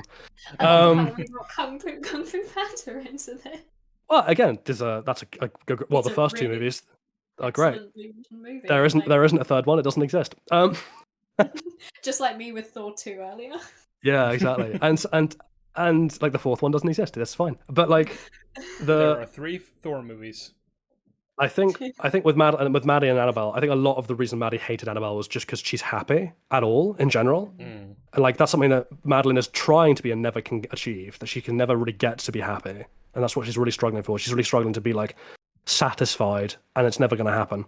Do you think that's why she had the wig with the fringe? Because she wanted that hairstyle on the wig. Well, she had enough hair to get it naturally. Just go to a hairdresser, Maddie. She couldn't have the fringe without the wig, Jolly. But also, one of the interesting things is the callback, because obviously when she's trying to put Annabelle down, and she's like, "Oh, I thought this isn't in the front. You're really like this. You're really this pathetic." And Annabelle Lee's response is to be like, "Oh, I look at you now, Madeline, and you know what you are? You're just so small." And then, like, what happens is, like, that sticks with Maddie. That really bites her, because that's what she says to Griswold later. She can't let it go. Yeah. That feeling that she is small, that she's pushing back against the idea that she feels small. Also, quick thing I just want to say, like, of all the deaths in Fall of the House of Usher, I personally find Rufus Griswold's to be one of the most horrific. Because, I mean yeah. That story has always stuck with me. I always thought that one of his darkest, just from like the psychological aspect. Sure, but doesn't he also die relatively quickly? Because she says that she poisoned him, so he's actually going to fall asleep and die when there. Yeah, I mean, true. I had forgotten that. I think it's the idea of like I'm never going to be found. No one's ever going to know what happened to me. Like that's what really fucks with me. Yeah. Well. Remember the golden rule. Whoever has the gold makes the rules. That's true. Wizard of I mean, also, I don't feel sorry for Griswold. He was a real cunt. Oh yeah, he was the Candyman. What are you talking about? He was a good guy. Also, side note, I know it later came back and like revealed what the hell that was about. But when in the first episode, when Roderick looks at the car after the funeral, and there's just a random clown in there, I was like, "What the hell?" Yoo-hoo! Well, I mean, we saw that, and then like throughout the show, we kept hearing like little jingle bells. So I was like, "Oh, we're gonna find out who this jester is." Poe really loved his auditory hallucinations, didn't he? He loved putting things in walls and floors, and he loved people hearing things that weren't there. This is also my point. I'm so glad that Pluto didn't actually die; that it was just a hallucination. Oh, Pluto deserved. We'll see. Yeah, Verna draws the line at killing actual animals. So yeah. Well, apart from the chimpanzees, because you know they were all put down after that. Well, we Oh. know for a fact that the one that she possessed to kill Camille was actually disposed of. Like, they say that outright. Yeah. Oh. Also, again, like this is why I kind of feel like it's unfair that Camille got the chimpanzees, right? Because like the torture of the chimpanzees in medical testing is so unbelievably hideous and cruel. Like I wish every person who involved in that a terrible death. And so it was really annoying to me that like Victorine, who is responsible for that, doesn't get that punishment.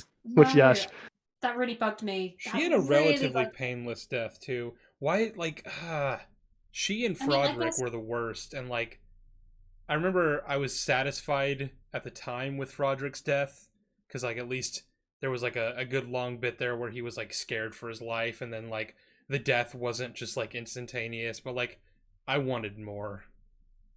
I mean, Froderick I was wanted blood. I the want worst. blood.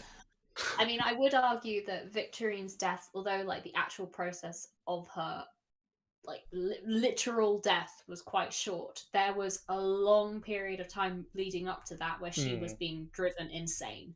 Yeah, Like- which I was happy to see.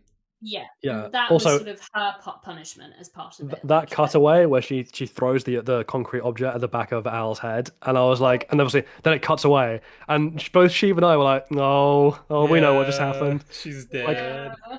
Like Al deserved better. No, you should have been there. Like when Jolly and I were watching the show, like there were just so many times where like Victorine would be on screen and I'd be like, "Oh, fuck off." Victorine was the worst. I think like she was my personal least favorite. Also, Roderick is I like- a very close second. I mean, Froderick, very close second. I hated Yeah. Freddy more. I mean, Lenore and Leo are my favorite characters, and then Arthur. But like, I really like Leo has the funniest line in the whole show, which is the bit where they're all handing around the contract, and he's like, "Oh, is this cake too?" And he's being sarcastic. Oh, I love that. I liked That was I liked the exchange between Leo and Froderick when Froderick came to buy drugs and he was like, I'd like to buy some drugs, please." yeah. Oh yeah, and he's never even been to Leo's house before, has he? He's like, "Oh, I've not been Oh, to this yeah. one." And Leo's like, "No, you've never visited, you dick." Yeah, and I'm about to change. I'm about to change apartments again because the boyfriend just got axed and he doesn't even know it. So Yeah. I think that in terms of my favorite characters, I liked Lenore a lot, but also because her name was Lenore, I just spent the whole time watching the show being because I know you're going to have a really tragic death. And it's going to be the death that Flanagan puts in that's really meant to tug at everyone's heartstrings. And that kind of like ruined it for me in a way, which is maybe that's just because it's too like trope aware, I guess. This is the thing, right? Of like, I don't know what Lenore is supposed to be thematically anymore, because like, I mean, obviously, like the bloodline had to die, that was the consequences. But I'm like, it's strange that we've had this one really good character, and she just gets to, nothing comes out of that. So she just dies, and she's just there. She just purely exists to punish Roderick. But then Roderick doubles down on the deal anyway at the end, where he's like, I would do it all again. So Lenore died for nothing. Poor Lenore. Lenore deserved better. Yeah, I think my favorite characters are in order from most like to least like, I guess. Like, I would say probably Juno at the top. Yes. Oh, Juno's great. Queen. I was going to say she's my favorite. Yeah, she's Juno my favorite. Deserves and then Lenore, then Leo, then Roderick. I really like Roderick. I just wish that, they thematically ended his story in a better way. How can you not like Arthur above Roderick? Arthur is such a boss. He just wasn't given enough. Maybe True. maybe if he was given more, he'd be up there. But That's true. I feel like Morel was wasted. She just kind of ended up being. Oh, poor like, Morel. Morel deserved better. Yeah. Like she. There's so many up characters in the show that just deserve better. She was just a punching bag by the end of it, and I was. Well, don't worry, because she's going to go on to make a foundation. Apparently, that makes up for everything. It's like, oh. I mean, it was nice that like it was that whole thing. She saved so many lives in the future because of that foundation, but I mean, I still feel like it didn't really equate to all the suffering she went through. Also, because like that's people have been using that to justify like Lenore's death, right? Like, oh, without Lenore's death, he wouldn't have got the foundation. Like, bullshit. Lenore would have started it. Yeah, Lenore was a good person. She would have done something anyway. I want a version of the future where she lives on and like, sort of makes the Usher legacy something to be proud of, something good. Be really interesting. Well, so again, I keep saying this, like Sheev and I, because we talk about this quite a lot. We were talking about this last night. I proposed an alternate like tweak to the script that I think would have tidied up things immensely. It's So I'm fanfic gonna. time. It is. I'll be interested to see whether you agree, because it is fanfic time, but it's also in bringing it up. I think we're doing it to highlight. It's not just be like, oh, I wish the show had been this way. I'm doing it to highlight why I think the theme doesn't really work in the show and how it could have been paid off. One of the ways it could have been paid off, right? It's a comparison. So I think that the deal Verna should have offered them should have been a bit more like ambiguous, and that they were following a false interpretation. I think it should have been that she was like, you get all this stuff, it's consequence free. It's and then like it is a genuine test. They could have done good with this, but they don't know that. Although they do know that, or regardless, she's like, you get this consequence free life. In return, the payment is that your dynasty ends with you. Like you don't get to have any. There's no dynasty beyond you. Rather than say bloodline, just change the word out for dynasty or legacy. Because I think, given how Madeline thinks, that she would just interpret that as like bloodline, family, Fortunato, what we're owed. This is our legacy, and so they carry on acting like that. But you could have done a little twist. Sorry, Sheev, just let me get into it because I'll be very quick. Yeah.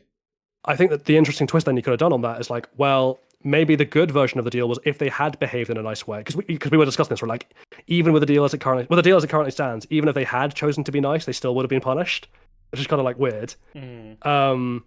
And so it's like maybe the good end of this deal is they get to live and they're all happy, but their dynasty in terms of Fortunato and like having power, that's lost forever. But that doesn't matter because they'll still be happy and they'll still have what really matters. Which is being alive. Well, and with your family and people you love and doing things you love, and that's the lesson about what's actually worth something in the world. And then what we could have had is the duality of Maddie doubling down on the pursuit of power, whereas Roderick slowly comes to realize, what's going on and swerves just enough at the end to save Lenore, while still knowing that he personally has to pay the bill, right? Like he chooses, maybe he could even have that conversation with Arthur, where he's like Arthur, I've chosen to accept the consequences. Just leave Lenore out of it. I'll do what I can to help Lenore, and that's enough to save Lenore. And then we could have had that, that the legacy, the dynasty gets lost, but Lenore still gets to move on, and she gets to use money in a way that's positive in the way that Morel does later on anyway. It just would have helped cement the themes of like fucking around and finding out being a consequence for evil rather than just like for existing. For being rich in any capacity. Well, just for being alive. Yeah. Yeah. Well, it's like I said, it's like the original sin with Adam and Eve. It's like we're being punished for what Adam and Eve did in the garden, sort of thing. That's what it feels like when we watch Lenore die. It's like, blood guilt. She could have done a lot of good, but 40 fucking years ago, before she was even a concept, someone made a deal with someone else, and that determined her fate. Like, what is that justice? Is that karmic justice? Absolutely not. Like, oh my god. I mean, as I said, like I've kind of forced myself not to become attached to Lenore because I just knew that she was going to be the character that Flanagan was going to use to really try and yank on our heartstrings, because he does that. Like, he has a track record of deliberately trying to like make people sad. But the real tragedy of the story is Lenore. She was clearly someone who wasn't like the rest of her family, and given the right circumstances, could have gone on to do really brilliant things. And it's almost like the story was highlighting that because of one other person's really bad decision, the rest of the world has been robbed of a genuine light for the future. I don't No, I get that. Yeah. The frustrating, I guess. Because Kayla Marie in the chat brings up like an interesting kind of rebuttal, which I think is worth discussing, which is like, it was evil to take the deal in the first place. So this can be an interesting thing, because speaking as the socialist in of the group, I'm going to take a slightly strange position here, which is I don't think being rich makes you inherently evil. In the same way that I don't think having power and wealth, because wealth is just an extension of power, it's just a different form of power. Having power is a morally neutral thing, right? And being given power, finding yourself in a position of power, is a morally neutral thing. It's how you use it, and that's what I thought the show was going for originally, right? Of like, and like, because that's what seems to happen with Morel at the end. Like, Morel still has power at the end. She gets all the Usher money minus what they, the fees they paid, and she starts like a huge foundation and uses it for good. Having power, having money, that doesn't make you evil. And if someone comes along and offers you a choice of like, you can have all this power, no strings attached, but how you use it is up to you, then just taking that deal doesn't make you evil. I just would agree just with accepting that. In the same way that winning the lottery doesn't make you evil. If the lottery guy comes to you and goes, "You've won $100 million. Do you want it?" Saying yes doesn't make you a bad person. You become Satan automatically when it Yeah. happens. How dare you have money? Well, again, it has to be more. Conversations about human morality have to be more nuanced than absolutist takes. Because the part of the problem, and this is one of the reasons why I have such a problem with the show taking such an absolutist, unnuanced stance by the end, is that when you boil morality down to like these definitive, absolute statements, they cease being something that you engage with as a thinking person, and they become a dogma. And when they become a dogma, you can use them to justify all sorts of terrible shit going forwards. Without trying to get political, and I'm not going to draw reference to things that are happening in the world because we'll be here into all sorts of terrible discussions, but there are real world examples of that going on right now that are very salient and in the news, where people are raining down moral absolutes from both sides in ways that are quite hideous to listen to when you take a step back. Yeah, morality has to be something more complicated than just like saying this is right, this is wrong, black and white, it's always thus. Well, I think that's what's so frustrating about the characterization of Roderick, because I really liked Roderick and I really liked a lot of what they were doing with him, but like they've taken this absolutist stance of like, no, he's rich, which means he's bad, and he got what was coming to him, and it's like, oh, I wanted more nuance. I really dislike that, because I'm the sort of person who likes to believe everyone has the capability for good in, you know? And when you have a show like this, which is written in this way that is so absolute, it's basically saying that no, the moment anyone is given this potential, or this like a taste of an amount of power, they're going to become absolutely good. And that just feels so cynical. To me personally, I like to think that, you know, people would actually, there are people who will potentially use their power for, you know, it's a shame we don't see enough of it in the world it is, but it's such a jaded point that Flanagan's put across, basically. I wouldn't even say it's jaded, because like jaded implies that it's like cynical in some slightly adult way, right? But it's not. It's not an adult position. It's a child's position on morality. It's very babyish. It is very baby's first morality. I mean, like Dupin is a really interesting example to talk about in this regard in terms of where he ends up in the story, because like he is that summary of like clearly he's meant to be the good guy, and his, you know, but by the end, you know, the informant was, you know, he lied. There was no informant, which like, my God, man, that's quite the thing. About that, but like being. Yeah, and like, you know, when he's asked about that by Roderick, and he's like, well, for one time I descended down to your level, and then but then at the end he's like gloating over their graves, and I'm like, here's the thing: if you're the kind of person who can convince yourself that dropping down to their level was all for a good cause, and that you're prepared to gloat at their graves, then you're not really any different from Roderick. Like, you are just as prepared to do the things he did, because you're prepared to justify them along pretty similar lines to him. But the show doesn't seem to recognize that. It just goes, oh, but the difference you see is that Roderick was rich, so he's really the bastard. And I'm like, no, by the end, Dupin is not a good guy. He's just not. And if Dupin had the power to go after, like, if Verna had turned up to Dupin and been like, I will give you the power to pursue Roderick in whatever way you like, he would have absolutely done that, and been quite cruel. It's again, the road to hell is paved with good intentions, no matter who you are. It's not that the rich are inherently just worse people from having money. I mean, I think that is the one thing as well. We should like acknowledge that they were all painted to be horrible. I do wonder like where the line is drawn, right? Like if I have $200,000, I'm still a good person, but if I have $203,000, I'm a bad person. But if I have $202,999, I'm a good person. I don't know. I was making a really shitty joke. It's fine. I like the idea that Verna's just there watching your bank balance tick up, and then you get another. You know, you're on you're like $199,999.99, and then like one of your friends is like buys an ice cream and it's like, oh, I've got a cent left over here, and just throws it at you and you catch it, and now you've got $200,000 exactly. And Verna's like, time to pay, bastard. You are now evil. She just jumps out and shoots your kid in the head. She's like, there's your blood. It turns out Verna's just the supernatural equivalent of the IRS.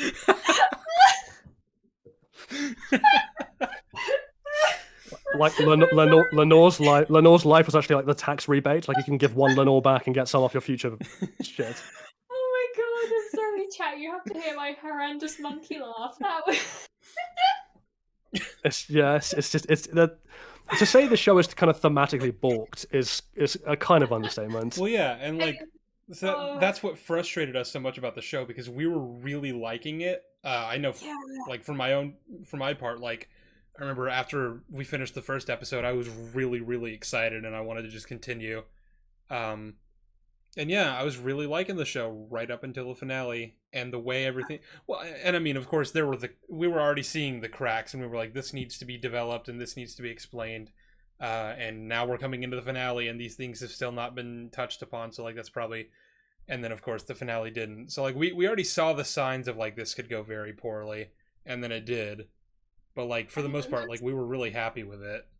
Yeah, and I think that is the thing, you know, like we should sort of flag again. It's like, even though we are making these criticisms, at the end of the day, we still really enjoyed it overall. Yeah. Like, it was still an entertaining show, really good piece of horror media.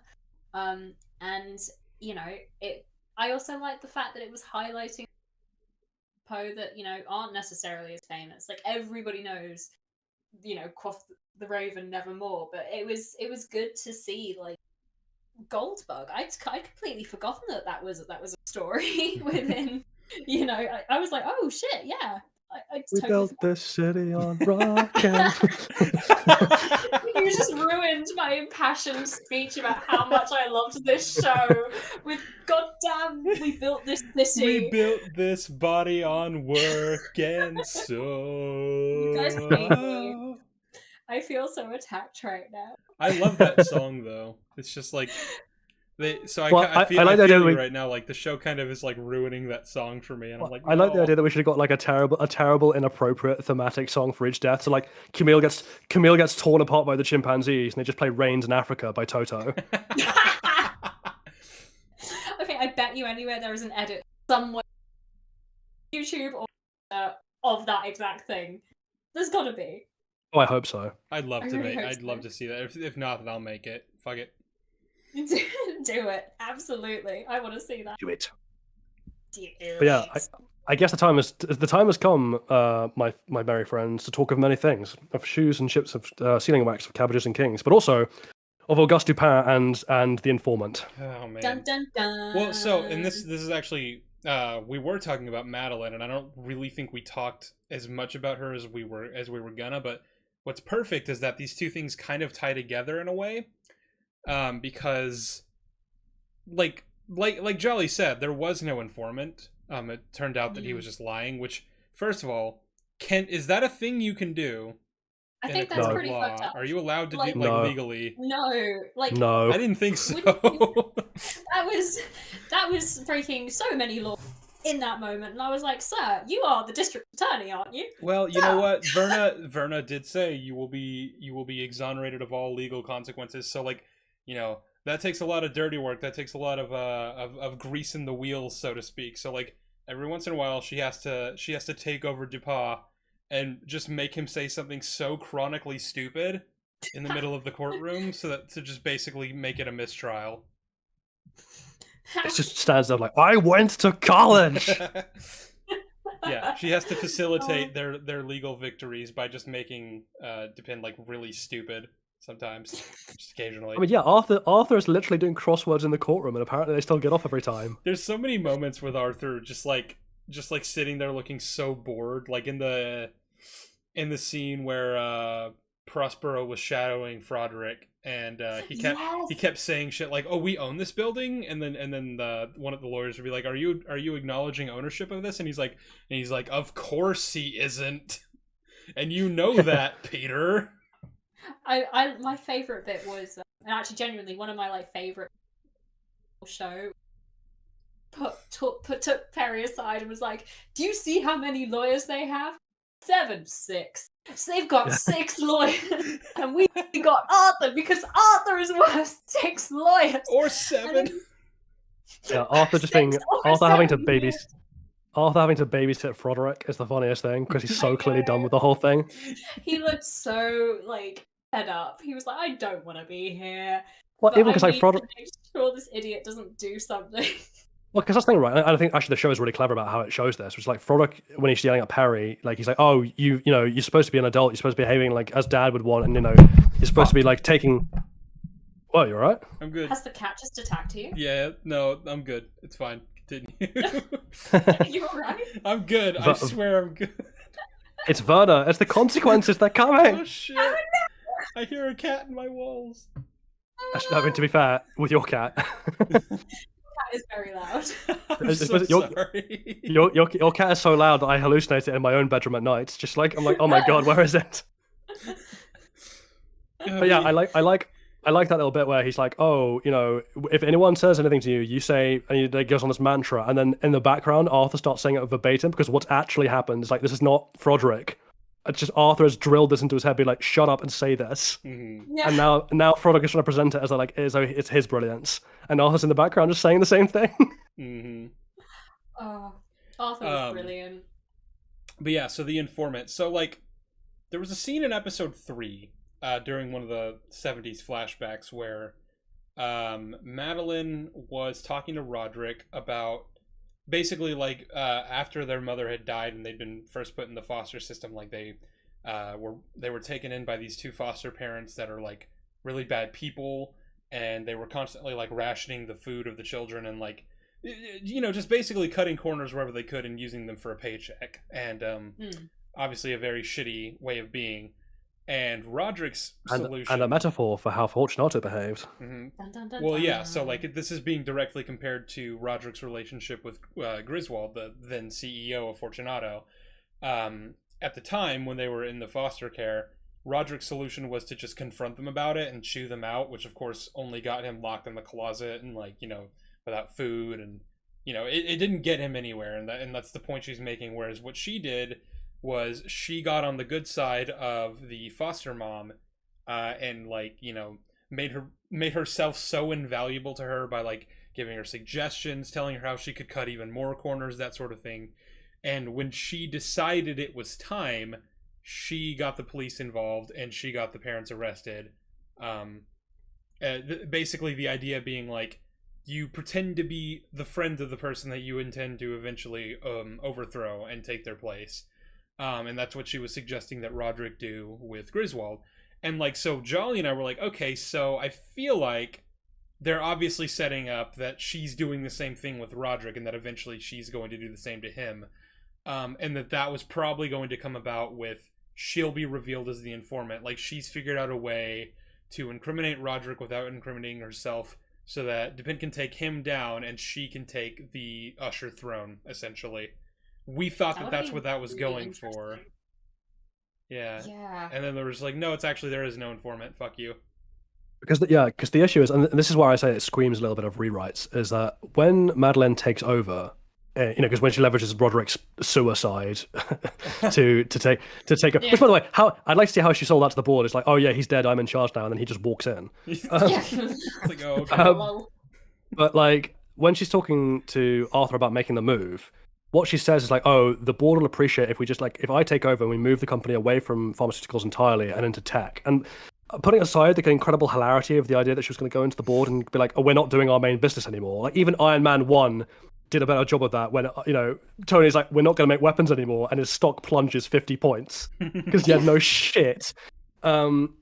But the idea that we're getting out of this incredibly lucrative business to do tech instead. But the reason she wants to do tech, the reason she wants to take the company in that direction is because she selfishly, it's not about the money. She wants to pursue her immortality project. That's why she's doing it. And so I thought, that she would be the informant, and that was all part of the idea, because obviously it's set up numerous times in the show that Roderick does not really understand or care about her project. He's like, oh, it's some kind of video game, it's some kind of chatbot or whatever. And she's getting increasingly frustrated. And I think, coupled with the fact that because she got hysterectomy, she clearly seems to take Verna as a supernatural threat more seriously, even from the beginning than he did. I think she was like, you're going to be leveraged out now, so I can turn the resources of this company towards my project and escape the deal. You've outlived your usefulness now, and now you're just in my way. Now you're not doing what I want you to do anymore. You've grown complacent. You don't listen to me now. No, that's a good point. I definitely think it would have been a lot more interesting if I was about to call her Verna. If Madeline was the Uncle. If Uncle Vernon. Uncle Vernon. Oh my god. I can't talk. When it gets to like 5 o'clock in the evening, my brain just shuts down apparently. It's like, no more logic words for you. Oh, hey, they say know? it's No. 5 o'clock somewhere. It's not even Yeah. noon for me. Oh, I'm having a gin and tonic. It's beside me right now, so you know. Oh. Ooh, someone's living it up. Eat you. It's Eat the it's a rich. Sunday. But yeah, because also that would have paid in thematically, I think, a lot better of like, you know, what we're talking about of like the consequences of screwing people over and like the being willing to sacrifice everything in pursuit of like what you think is going to satisfy you, when all that really reveals is just how small Maddie is, to quote the show. And then compare that to like Roderick and you know, his any possible attempt that he might have made towards the end to try and rectify the situation in a slightly better way, like Arthur did. But then the show just doesn't allow him that, and it doubles down on the idea that they were all bastards, and we lose that nuance. Like, how interesting would it have been? You know, the scene we talked about this before, where like he's on his way back to their house, and he stops off by Fortunato to stare out of the top floor window of the boardroom, and Verna's comments like, "Oh, did you come to sit on your like throne one last time to look out over the view, see what you've built?" And like she shows him all the bodies raining down. And like, what an interesting comparison that would have been to the idea of like he's sitting in this tower to make himself feel big, but ultimately he is still just small because of the life he chose. He chose to be small. And you can make the comparison then to Maddie. But yeah, no, we didn't get anything like that. Nah, it definitely, like, in terms of theme, it definitely fumbled the bag. Like, it feels like the sort of show that it's great to watch and it was like really entertaining, but actually, if you try and think about it, and like the more you think about it, the worse it gets, you know? Certainly the more frustrating it gets. A side note. So Annabelle Lee, we're told like so basically what happens is she shoots herself in the head because she loses custody of the kids. And I'm like, why would Roderick take the kids away from her? Yeah, well, I don't know. I guess you could say maybe he was just unhappy with the way they left things, and he loves his kids and he wants them by his side, but she didn't want that to happen because obviously. And then once they became old enough to choose for themselves, he was like, "Hey, I have money, so come be with me, kids." And of course, they chose that. Well, I think it's kind of to do with the fact that like his desire to actually have the kids is linked to that statement he made very early on in the first episode about it didn't matter, you know, where you came from, if you were like a bastard child or whatever. You were his child. Right. You were an Usher. And that's clearly something he carried with him for a very long time. The sort of trauma of knowing that his father wanted nothing to do with him and Madeline. And it was almost like he was going out of his way to be the opposite of that. And so I think he genuinely had this need to have a legacy, which I think that's another reason why it baffled me so much that he was so like quick to take the deal with Verna in the first place, because if he cared that much about like his family and like it doesn't matter where you come from, you're still an Usher, he wouldn't have made the deal to jeopardize that in the first place. Yeah. Like you can Well, try it's to also argue like, oh, he didn't really think it was real, and it's like, well, I guess also the implication potentially is that like it was always a bit of a lie. He never really loved his children. It was more just like because doesn't he say it was a point of principle that he did that to welcome all the bastards in. And so you could make the argument of like it's not so much that he actually loves them so much as like he's tried to convince himself that he's the kind of person who does. And so he's offered this deal that he thinks is about being loving and being a good father in the way that his own never was, but really it's just about control. It's about controlling all the elements of his life. And exercising control over them. And so that's why he wanted to have custody of the kids. Yeah. So he flaunted his money around them and was like, "Hey, come be with me."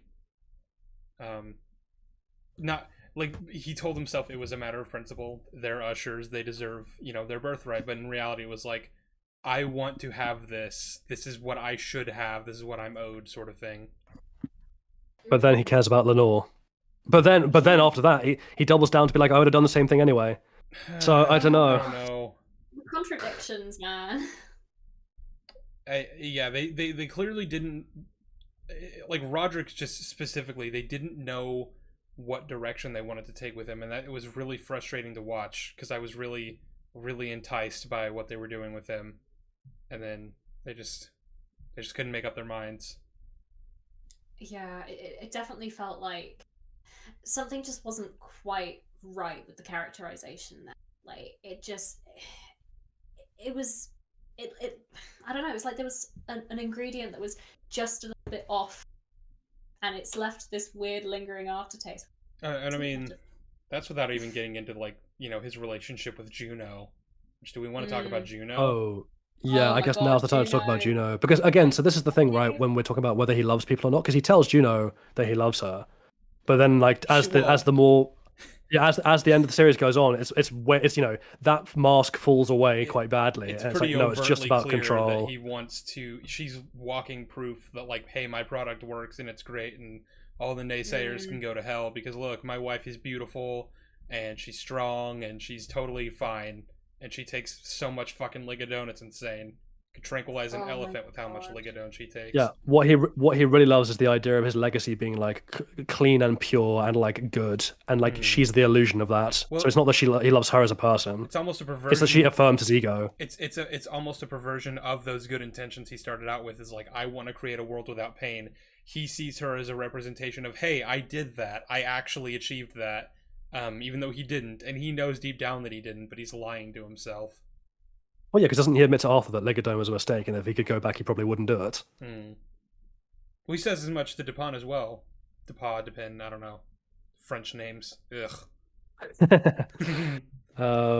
He said Anti-French rhetoric is coming out. Oh yeah, no, Jolly knows this because he's French. I hate French people, and I specifically take it out on him verbally, emotionally. Absolutely. I get abused. That's my lot in life. That's actually why I don't have. That's why I don't actually have legs and just feet, because he cut off my legs. My God, this is getting really dark. Jolly, in this image that you've created though of us sitting in this dark room in the chairs, am I Roderick and you're Dupin, or like what's the relationship here?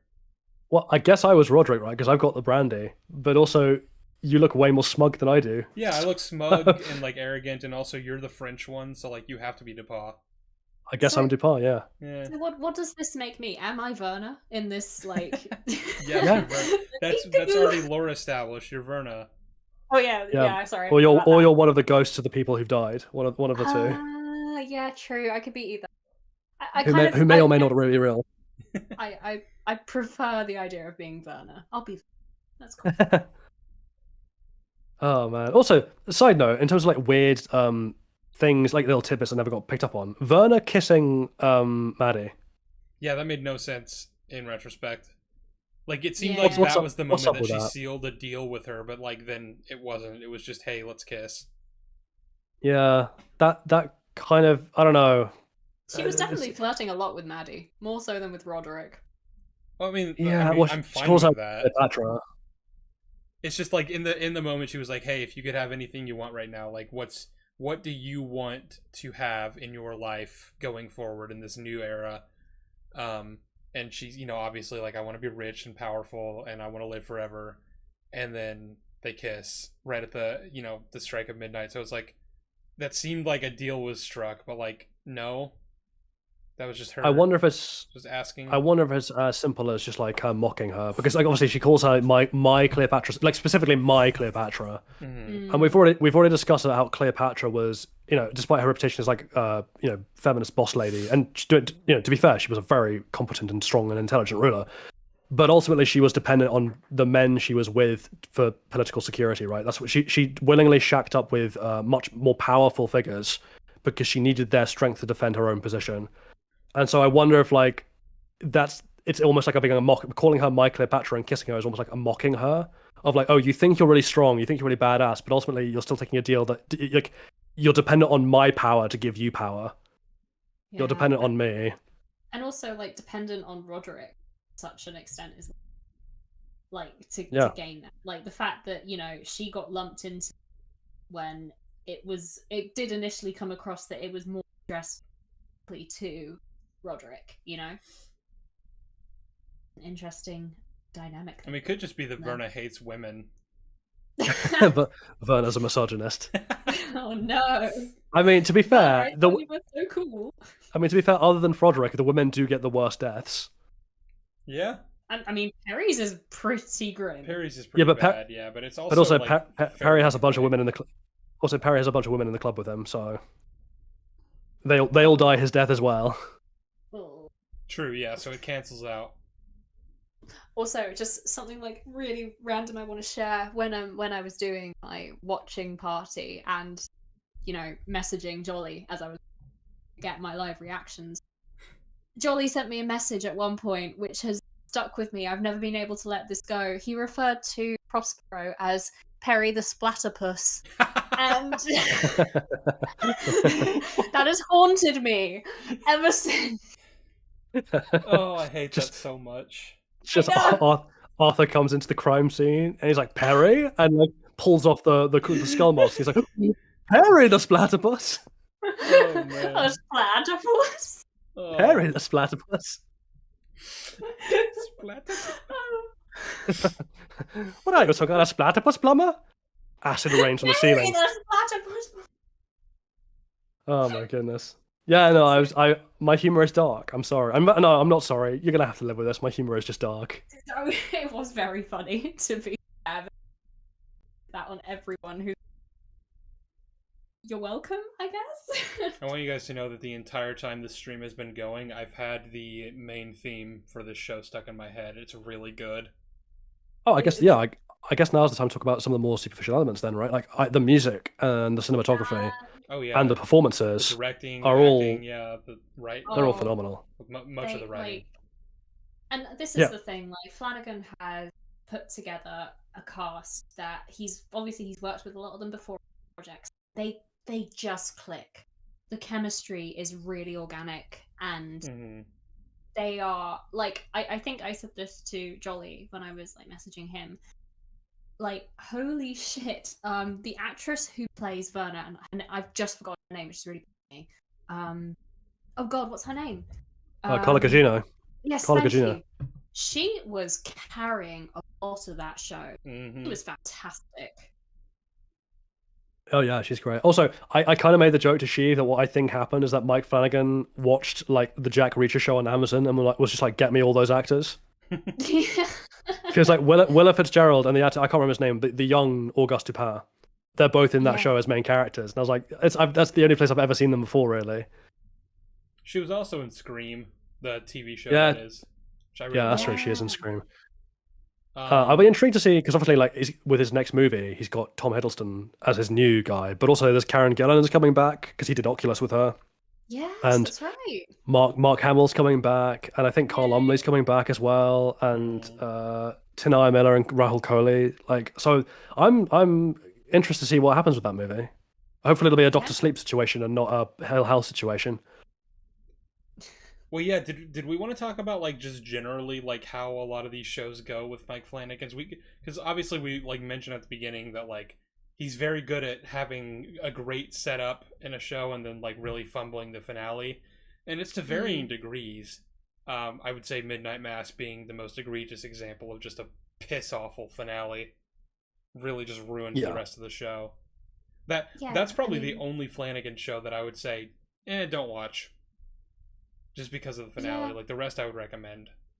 The way I'd phrase it, I'd be curious to see if you agree with me, but the way I'd phrase it is I think Flanagan needs to get out of his own way when it comes to the finales of these shows, because like he is phenomenally talented. Like, if someone was like, you could put any TV writer in charge of your favorite project, what would you do? I'd be like, him and Tony Gilroy. Yes. Would be right up there. Like, Mike Flanagan is my go-to. I think he's phenomenally underrated by Hollywood and larger industry. Hopefully he's getting the recognition he deserves now. But he does have a very irritating habit of like second guessing his own endings and then changing them in ways that then break the rest of his shows thematically. Yeah, I think someone like Tony Gilroy would be like, "Hey, no, have some confidence. We have a good finale here," and then steer him in the right direction. I mean, did we touch on Hill House already? Because I feel like barely. This first big show, yeah. I love Hill House overall, but I think that was kind of like the first warning sign that he seems to lack confidence in his finale. Because let's be honest, Hill House's ending it just doesn't awful. fit. It's really it's bad. Awful. Yeah. It turns the mother into a psychopathic murderer. It's awful. Yeah, I mean, I think that overall, Usher has a better ending than Hill House. Yeah, sorry, I got a bit distracted by them. No, I completely agree. It's it's the difference between being, because Usher is thematically confused and vague, and that's a problem. But you compare that to like Midnight Mass or Hill House, where like it's thematically completely contradicted. The ending just breaks everything. I've just seen a comment on the chat, which is Kayla, about how Midnight Club's ending was horrible, and I feel like Midnight Club's ending is incomplete. I was going to say Midnight Club is a shame because it was meant to have a second season in which everything was wrapped up nicely, and so as it is, that finale was made with the intention of it being incomplete, and I think that's a real shame. I also think Midnight Club is a bit of a weird point in Flanagan's current filmography because it is clearly catered to a different demographic, so it doesn't feel quite the same. Not only is it very different from the rest of his work, but as you said, it was a second season. Although I've read because Mike Flanagan put out like a little thing about like, oh, this is what I would have done with season 2, and I've read that, and I'm like, I'm so glad you didn't get a season 2 because that sounds terrible. I think a lot of it was based on the original books, the ending that he was. Yeah, but the original books are also bad. Yeah. Interesting. And it's also interesting that that's the time he chooses to faithfully adapt a book, because until now his modus operandi has been to take inspiration from these books but not to follow their stories. Although I will say the one good thing about Midnight Club is that that's the first time I saw the actors for Juno and for Perry, because they were both in that show. And they were both great. Yeah, and they're both great. Juno in particular, it's gonna bug me that I can't remember the actress's name, but she is amazing. I want to see more of her. Googling it, don't worry. I loved her accent. Like, I absolutely loved her accent because it's like vaguely, I want to say Irish. Yeah. Yeah, she's Irish. She's Irish. But like Ruth Colt. Yeah. But you almost can't tell sometimes because she says things in a very American way. But then every once in a while, the Irish accent will just really become like really strong. You're like, oh yeah. I feel like this is just your weakness for dark-haired girls with Irish accents, because this is the second one now after Kate what's her face? Katie from Katie McGrath from Merlin. She's really hot, dude. Like, what do you want me to say?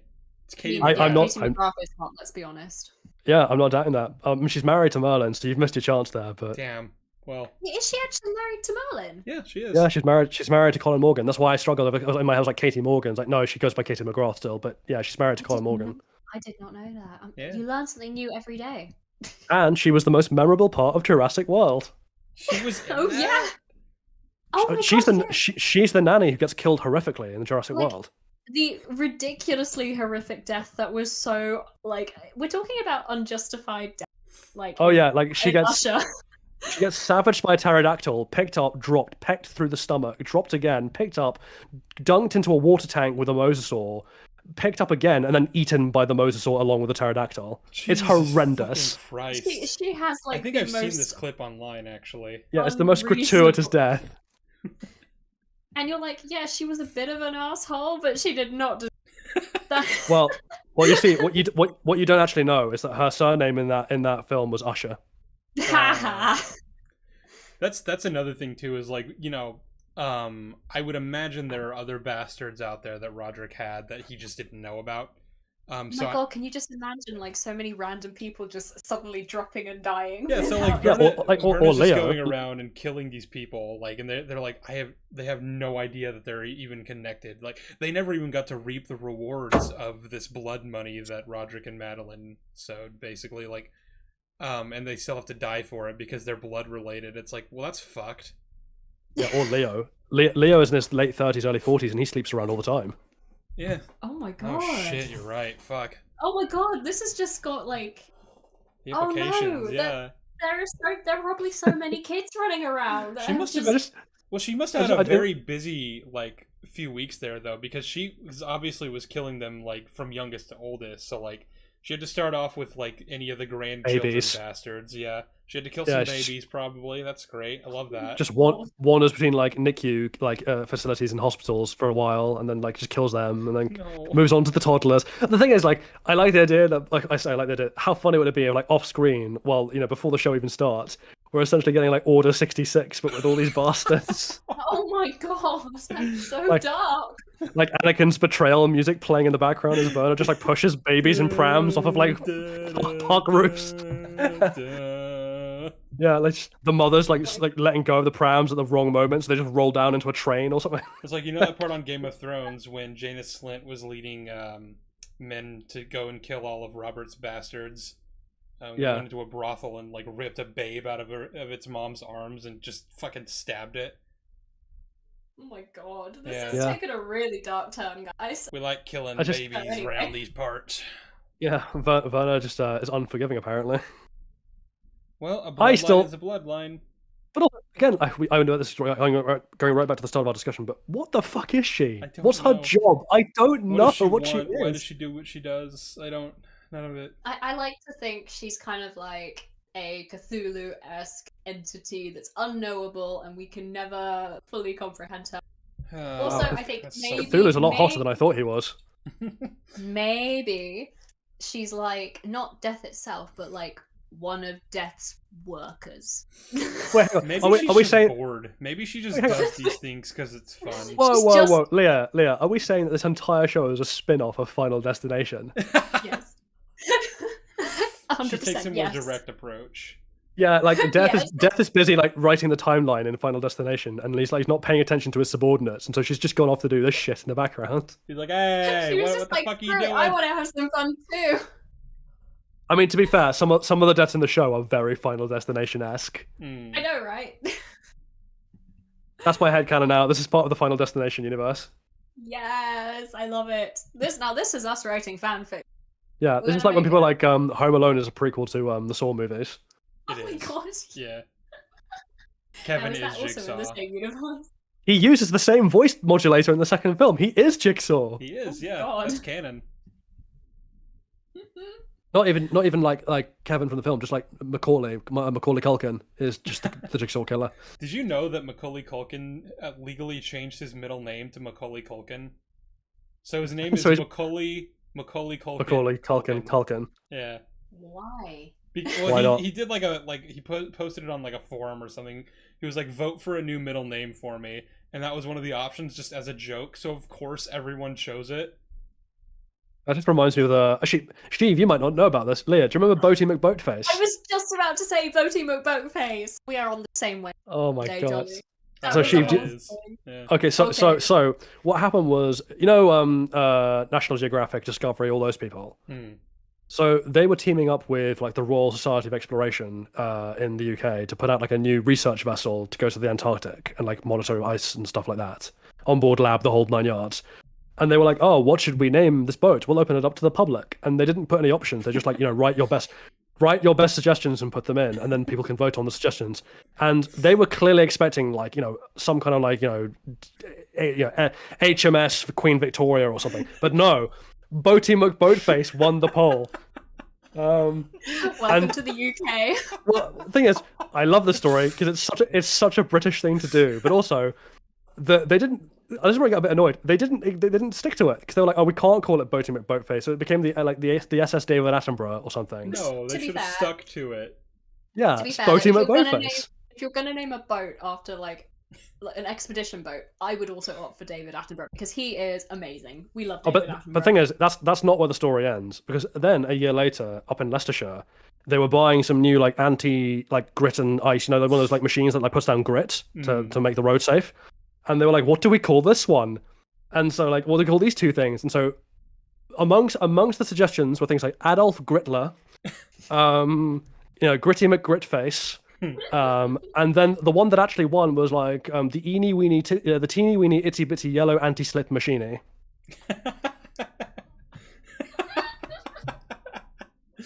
And I'm like, this is perfect. No notes. This is how we're doing it. Also, like just sort of hopping on from the itsy bitsy teeny weeny thing, that made me laugh because in the office I work in, they have these like mini meeting rooms that you can like go into if you just need like a quiet place, but they're all named like itsy bitsy teeny weeny polka dot, and so like every time I go past these rooms I have that song in. You need to like graffiti one of them with like yellow anti-slip machine or something. I know. I feel like I need to do now and bring a bit of chaos in my office environment. Oh man, we've gotten so far off topic. Oh yeah, we were talking about Follow the House of Usher. Okay, Oh, I have a yeah, question. I have a genuine question about Follow the House of Usher, which is so I know from the meta reasons why Verna is associated with ravens. Uh-huh. In the show, why is she associated with ravens? What's the raven connection about? Because ravens are not a symbol of death. Crows are.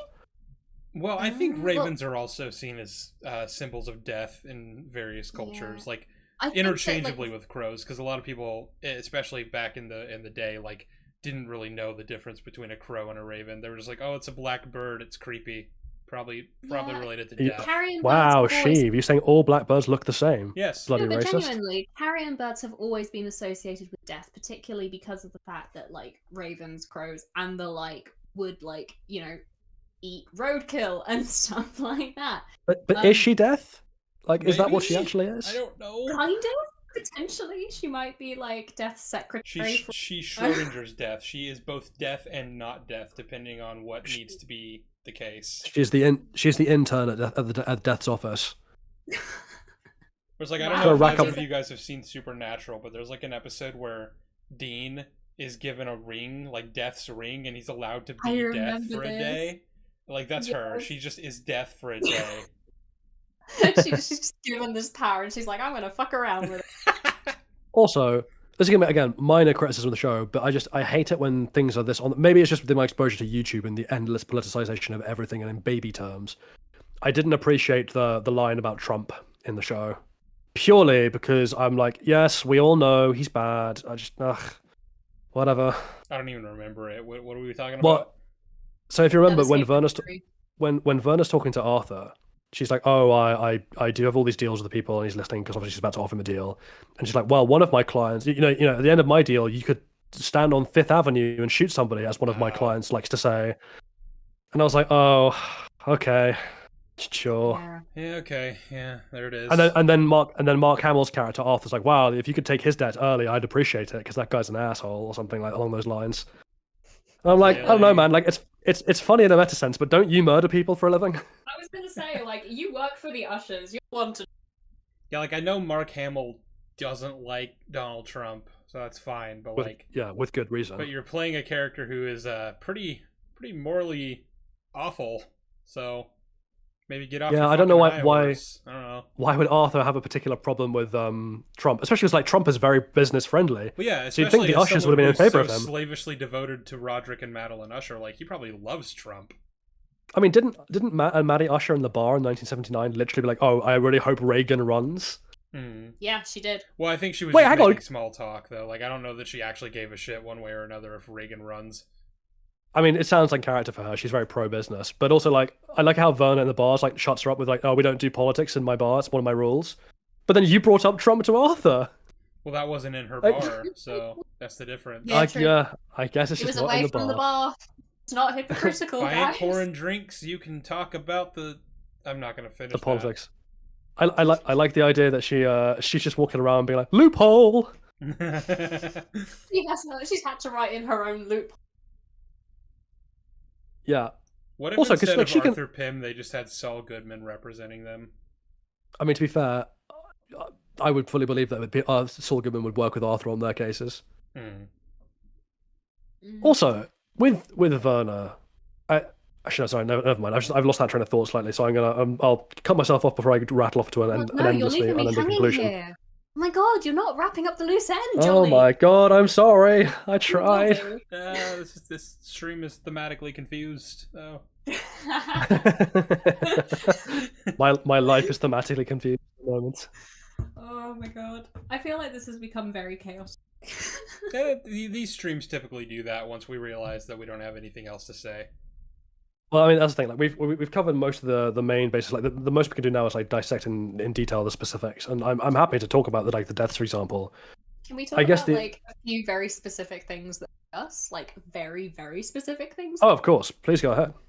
Okay, so we mentioned it before with the whole wig thing, but I brought this up to Sheev and Jolly before the stream started, and the fact that Madeline has a wig apparently for the whole series, and then she takes it when she arrives at the Usher house, and her hair basically looks the same. really pissed me off because what I thought it was, I thought it was like when she first started like moving her hair, and it was like clearly she's about to take off. I thought the implication was going to be she was going to take it off to reveal that she was like either losing her hair, and it was implied that she was suffering from the same illness that Roderick was suffering, and that would imply that whole thing about like they entered the world together as they would leave it. But no, she just has an extension, I guess, that gives. Because why the hell not? That's it. That's all I wanted to say. But I mean, to be fair, the disease he has, Cadicel, wouldn't cause your hair to fall out. It's vascular dementia, right? Well, yeah, but yeah. What if your hallucinations stress you out so much that you start eating your hair? What then, Jolly? What? But actually, that would have been an interesting thing, right? Maybe like that's the manifestation of her need. Like, you know, fiddling with things is like a controlling tactic, right? Like, it's a thing you do to exercise control when you're nervous. So like the idea that she pulls out her hair or whatever, it would have been like a really interesting thing of like the self-damaging consequences of being so controlling. Yeah. Just another little neat thing that would have tied in. She plucks a little strand of hair every time someone dies because of what Fortunato's doing. It's like the PR girlie in The Boys. Cuts of her own hair. Yeah. Ashley, yeah, she's like Ashley and The Boys. What actually happened is she was captured by V from V for Vendetta, and she had her head shaved. He shaved her head, yeah. Oh my god. Also, another minor thing that like I have to flag now because I mentioned PR girl. As someone who works in PR, I said this to Jolly, I think that PR is one of those industries that is just never accurately displayed on like film and TV. What are you talking about? Like, you're basically Camille. I'm basically Camille. Yeah, you're right. I'm sorry. Damn it, Toby. Ignore me. Toby, damn it. Yeah. You have a sexually exploitative relationship with two of your underlings. You have dyed silver hair, and you live in an all-white room, and you call Tucker Carlson. That's how that works, right? That's exactly how that works. This is exactly what PR is like. It's nothing to, you know, getting God knows what time in the morning to get a train to deliver a gift to a radio station that when they promised, they said they were going to talk about that gift, and then they didn't. PR's tough, guys. Okay. What does PR stand for? Public relations. Explain PR to me as though I were a 5-year-old. Oh man, it's kind of like advertising and marketing, but it's not. It's more about it's propaganda. It's basically propaganda. And like I'm saying that as someone, but you know, people get free stuff from it sometimes, so yay. I enjoy free stuff. You're the propaganda minister for influencers. That's what PR is. And I hate the fact that. I'm more inclined to like you and listen to what you have to say if you give me free stuff, so... Well, exactly. That's basically what we do. We're like, hey, do you like this free stuff? Awesome. Can you just let people know that you liked this free stuff we're giving you? I did not like this free stuff. Then don't talk about it. That's welcome to every YouTube sponsorship deal. Oh my god, Sheev, in your next video you need to be like, I never normally do this, but I've been sponsored for this video by Ligadone. Do you have chronic headaches? By the way, guys, this stream is sponsored by Raid Shadow Legends, so I got 15 minutes to talk about that we can get back to. To be fair, the more I hear about Raid Shadow Legends, the more I want to take an opiate. But oh god. So yeah, you mean to tell me that Camille's depiction in this show is not at all accurate to how PR typically operates in the real world? No, they always fight chimpanzees. You're like, yeah, that's not accurate because when a chimpanzee attacks me, I fucking win. I waste that motherfucker. Guys, I'm sorry. Have you seen me? I can take on a chimpanzee. Just the hallway outside Leah's office is just like a bunch of chimpanzee skulls on spikes. All the battles I've won. I just want to clarify that this is not the case. No chimpanzees armed in the making.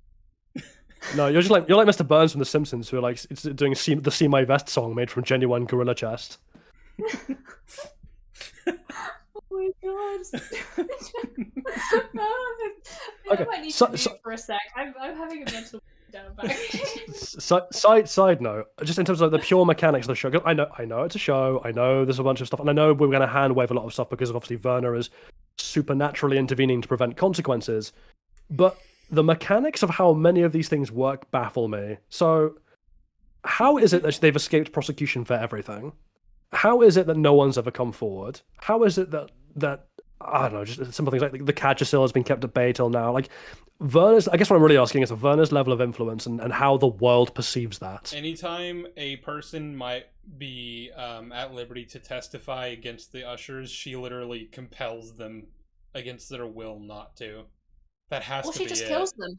Well, I don't think she kills them, but like we know that Arthur does. she can we know that she can like force people to do things because that's what happened with Freddy, which is why I'm confused about the fact that like she told what's Freddy's wife's name? Morella. Morella, yeah. She basically like vaguely suggested you should leave, but didn't like forcefully be like, go, get out of here. Which is so weird to me because we know she can. Well, she does say go now, it's just that she doesn't. Well, that's what I'm saying is like maybe there's like a certain amount of power that needs to be behind the command to go now. Because like if someone could just be like, no, I don't feel like it, then like why could Freddy not have just done the same thing when she killed him? Yeah. I mean also there's a huge chemical plot contrivance in this fucking plot, and that's the nightshade. What the fuck is up? What the fuck is up with the nightshade? So basically, like, we're introduced to the nightshade because it's being used in Victorine's experiments, despite the fact her girlfriend's like, this would poison the study, so you can't do that. And it's been supplied as an experimental paralytic, apparently supplied by Fortunato, which like I don't understand. Like, sure, Fortunato are happy to fudge stuff, but like, you are not going to fudge having introduced an unknown paralytic into a drug study for a medical device.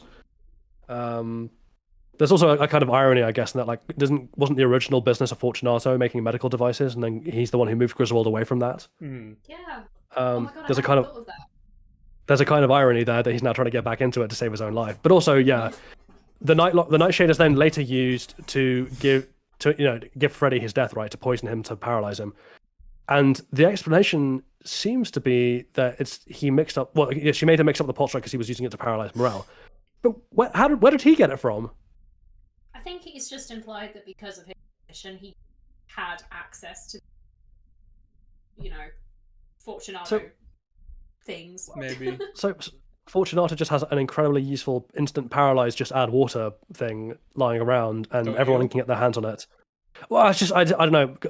It's not a plot problem. It's just lazy. Do you know what I mean? Sure. Yeah.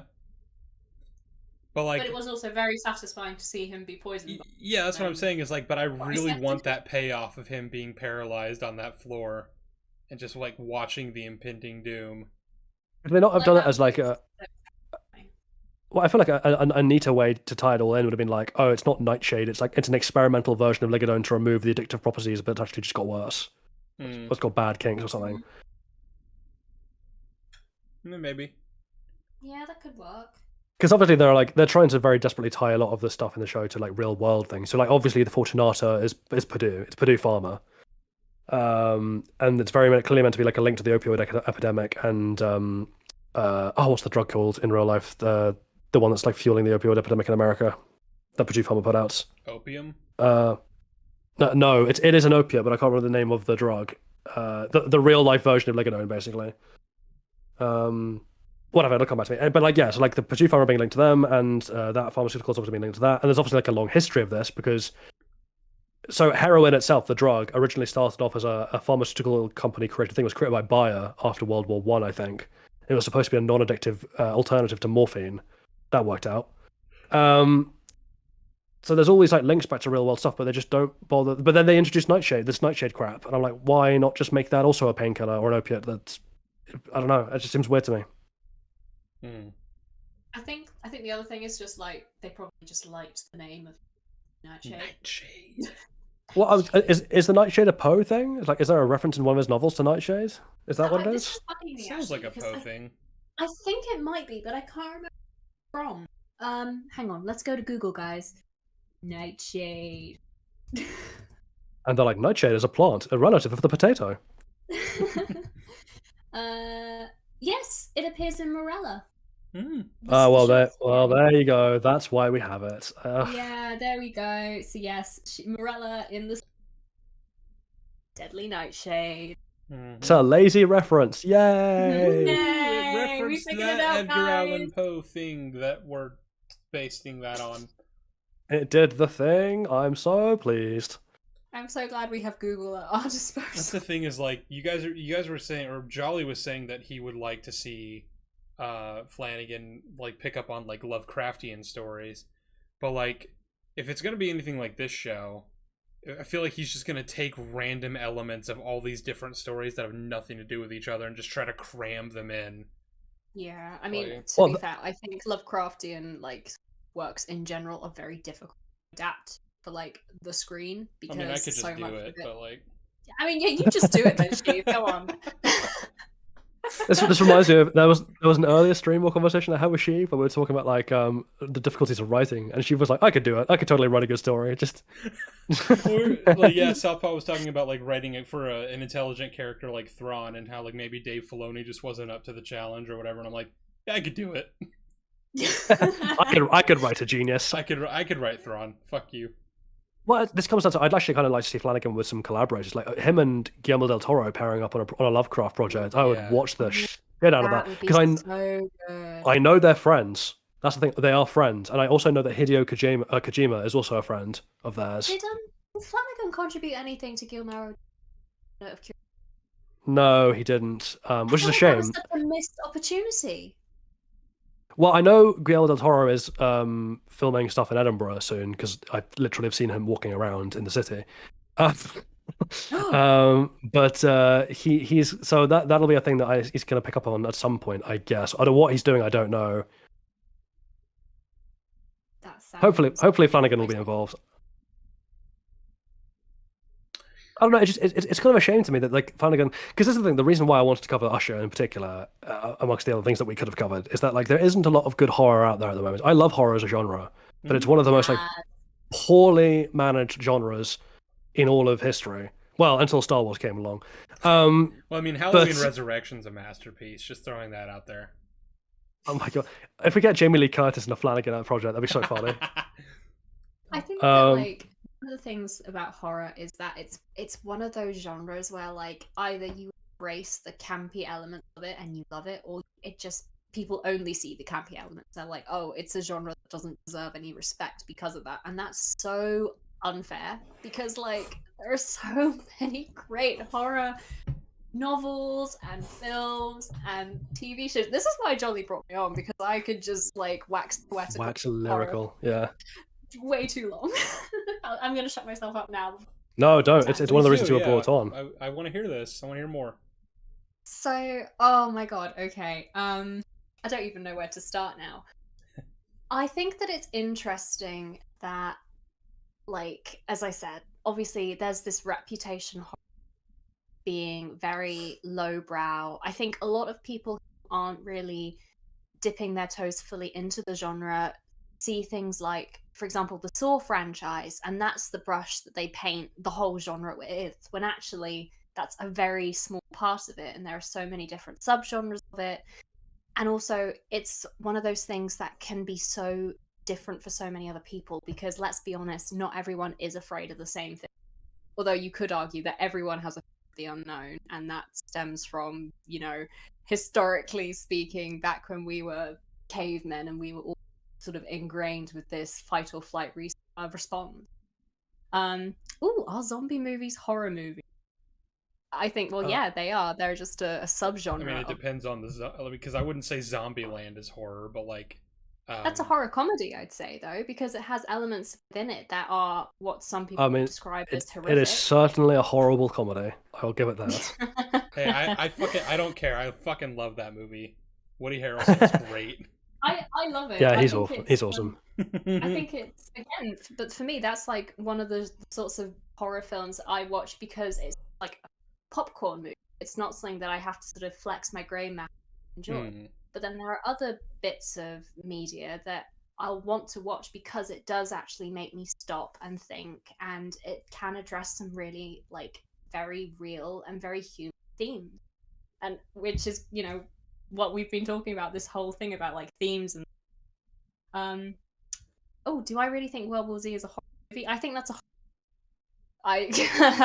and also, I mean, it's a horror novel. Like if you read the book, it's really fascinating. The original novel is genuinely very and it got completely butchered, and that's just an issue with adaptations in general. I wonder if you'd agree with me here, Leah, because there's a bit in my video that I'm working, this massive Ahsoka video that I'm working on that will be out soon, where I talk about like subversion as a kind of trope in writing, and I use the prestige to talk about like the kind of very knife, like that wonder, and like the wonder we get from watching magic tricks is a very like knife edge pleasure, because it's the pleasure we get from it is in seeing part of the thing that we don't really understand, but the feeling we have that's sustained by the magician is like, oh, but we could know it, we could understand it if we just knew a little bit more, if we could just peek behind the curtain, we could get it. And I was like, that is a very knife edge pleasure. It's so close to tipping the other way, because the idea is like, what if you pull back the curtain and you don't understand? Like the horror of like a thing that you're intrigued by, but you feel like it's beyond your comprehension, beyond your ability to understand. That's where real horror comes in. And I think that's also where a lot of like, for example, eldritch horror. I know I mentioned, but Lovecraft isn't the only one. He's obviously kind of created the genre to begin with, but other gone on and like adopted it as their own, which I'm glad for, because though I love his stories, Lovecraft is a dreadful, terrible person, and fuck him. But it is this whole idea about stepping into the unknown and discovering things that should not be discovered. And so many of like some of the really great horror, like for me, I think Alien is a brilliant example of an eldritch.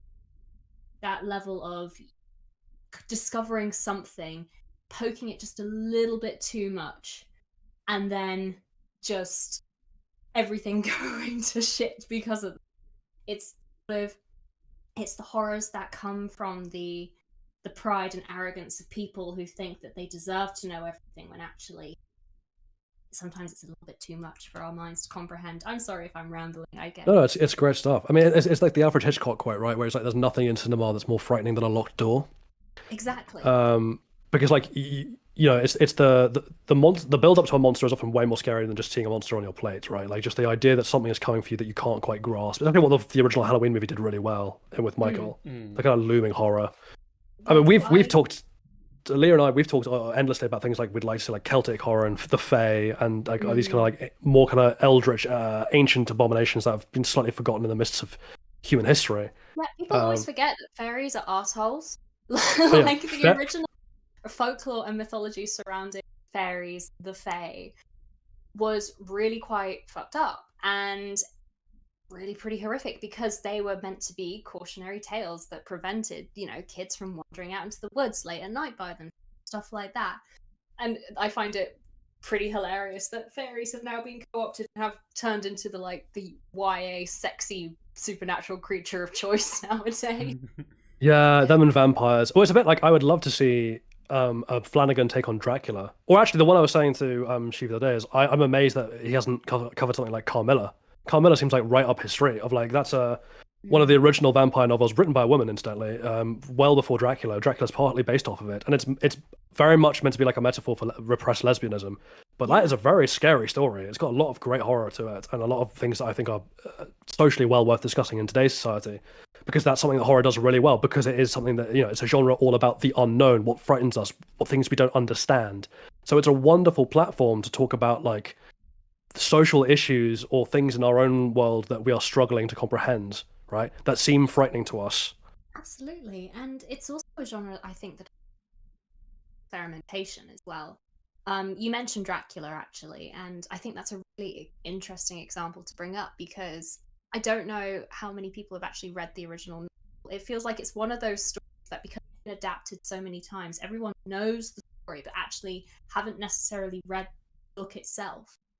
If you read the book, it is the definition of a story, and in fact, many people could argue that it would be kind of the very first form of the found footage genre of, because much of that book itself is built up of letters that the characters have sent to each other, newspaper articles, diary entries, all from these different perspectives that very slowly and very gradually build up the perspective. And so by the time you actually get to the last couple of chapters where everyone is finally on the same page, there has been all this build up beforehand with people not knowing what's going on, and you as the reader are getting little bits of information and are able to put it together before they are. But the horror of them trying to comprehend that is what really makes it effective. Actually, speaking of Dracula, I'm so happy that they are making an adaptation of Voyage of the Demeter, because it's already happened. It's already come out. Yeah, like that. Like Sheev and I are planning to watch it at some point, so you're more than welcome to join us when we do. Please let me do. I would love to do that, because that is. Sure. Yeah. Love Hell to. yeah. But just to finish off your point, Leah, like, and to bring it back to Usher as well, because obviously that kind of fragmentary style of storytelling, like the bits and pieces slowly building up, the kind of almost like narrative archaeology, as like Bioshock's designers called it for their game. That's something that Flanagan uses all the time. Like all of his stories usually are like these kind of, you get fragments of perspective. Like these episode structures are always like, this episode will be talking about this character, then this episode will be this character's perspective, then this episode will be this character's perspective, and you slowly build up a bigger picture. And that's a wonderful way of telling a story. And with horror, it's especially effective. But it feeds back into our main criticism of Flanagan that we were going back to before, which is much like a detective story, because I think the detective genre in terms of the structure has a lot in common with horror. But much like horror and detective fiction, because so much of the onus of the story's payoff is built into a final conclusion that like makes sense of everything, that ties together everything, you have to be so careful in terms of getting that right. And unfortunately with Flanagan, he gets all the build-up right, but often he fumbles the tying of them all together. And like that can just puncture, because it's I think one of the reasons why so many people find Flanagan, like, you know, because if I watch bad Star Wars, whatever, I'm just like, yeah, that was terrible, and I didn't really expect any different, and I don't, you know, it depresses me, but I don't feel like pissed off. Well, most of the time. Ahsoka's a bit of a change from that. But then if I watch like the Flanagan thing, like Flanagan shows piss me off weirdly in a way a lot more than Star Wars does, and I think they're much better. Well, it's because you expect something more from him. You know, you expect something better. It's that whole thing about wasted potential.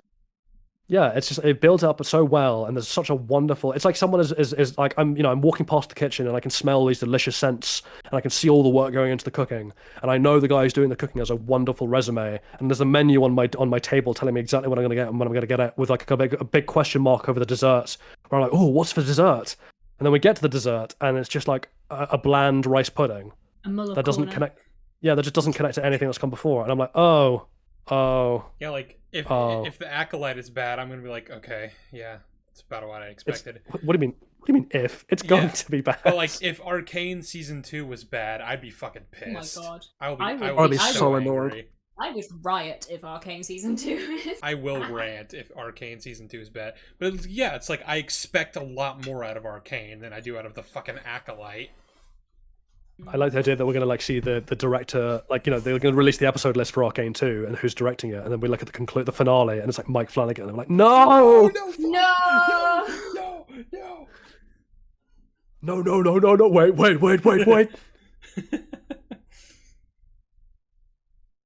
Oh man, yeah. I think in terms of our discussion on Usher, that might be everything we can have to discuss on it, right? Unless anyone else has any final points. I mean, I liked when the acid rain fell on Perry. They all screamed. It was a beautiful sound. I enjoyed it immensely. Yeah. That was like one of those moments where, like, I'm not a particularly squeamish person, but just the fact that you didn't actually see it fully and it was applied, that was what made it worse for me. And I was sitting there like, oh no, and then Jolly said Perry. No! I'm not squeamish either, but like pretty much everything to do with I keep forgetting her name. Freddy's wife, Morella. Like, you know, her in her extremely vulnerable state, and then like Freddy's fucking torturing her. Like, I could not stand those scenes. That was horrific. I was so relieved when Lenore like called the police. Yeah. And then like gave her statement again when Arthur was like, oh, I've changed your statement. It's like, no, fuck you, we're going back and doing this again. Like, good for her. I will say, because it's one of those things that they set up as a big thing and that doesn't really pay off, is the whole bounty thing. When they're like, oh, all the children will be turned against each other. It's like, it doesn't really happen. There's like a... to be fair, they all die before it can really... Yeah, like there's a part after the first funeral where I think Tammy's the one who was like, do you think the bounty's still like a thing? And Freddy was like, probably not. Because, you know, the dead people... I know, but I feel like it would have been really interesting, especially like if you're setting up the idea that Roderick for a lot of the show doesn't really believe it's anything supernatural, why would he not conclude that one of the children is murdering the others? Interesting. Yeah, I hadn't thought about that. Like, if I was like, I have a huge will and I'm threatening them with a bounty, and I think there's also an informant, and then all my children start dying off in increasingly bizarre ways, I might have questions about the motives of my children. Yeah. Well, that's the interesting thing is, like, it doesn't even seem like he really gives a shit after that scene. He doesn't ever bring it up again, really, except for when he's asking Dupont, like, "Hey, who was the informant, by the way?" And it's like, yeah, I think he forgot. Like, he has dementia now. Yeah, I think when you're dying and you're all dying, it kind of doesn't feel like a priority anymore. And they're dying in such horrific ways. I also like the incredible, even if they are just hallucinations, the incredible trollishness of some of the hallucinations that Roderick has. Like his mom just standing behind Dupin for no reason and wandering off. Dude, Perry was being a fucking menace. Like, he was just like, nope, gonna get right up in your face. I'm just gonna stare at you for a really long time. When young Frederick ran in and then, like, fell apart in his arms. Wait a second. I've just realised the ghosts have to be real, because doesn't Frederick do something to the clock and Dupin hears it? Yeah, he moves. He like turns the hands back, doesn't he, to make it chime again? Yeah, and Roderick's like, oh, that's just Frederick making sure Freddie making sure I get his story right or whatever.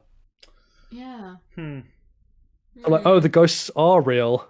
It's not just his dementia. I think that's something we kind of mentioned. Like, the final episode, it kind of does imply, like, well, actually, no, the final episodes make clear that everything that is happening is completely supernatural, and I think that is also one of, like, the weaker aspects of it, because I think that the ghosts would have been a more interesting element if there had been some uncertainty as to whether they are actually haunting him or if it is just his dementia. I thought souls didn't exist. Yeah. Maybe Verna lies. Verna, I don't know. You lying scumbag.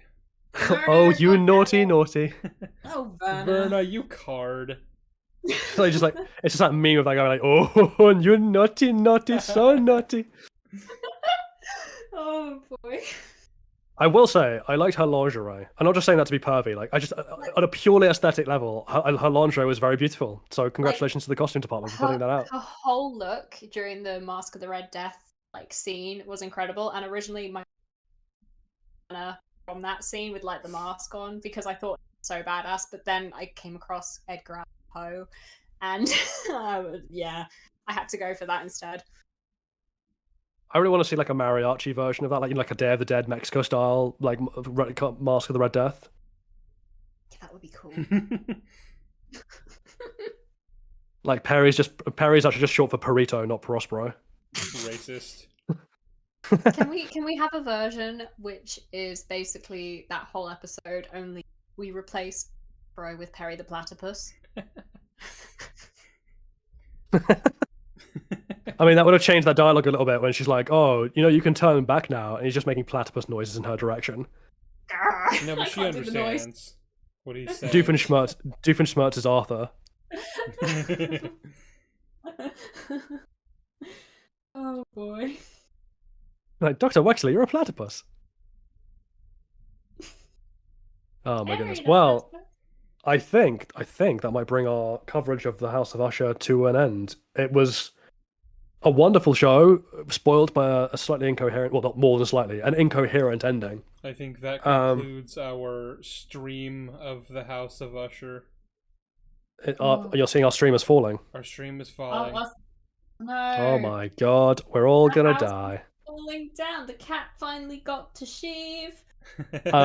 Thank you to everyone in the chat who came on such short notice to listen to us. I'm sure we're gonna have a lot more audience engagement as well once it gets posted on your channel.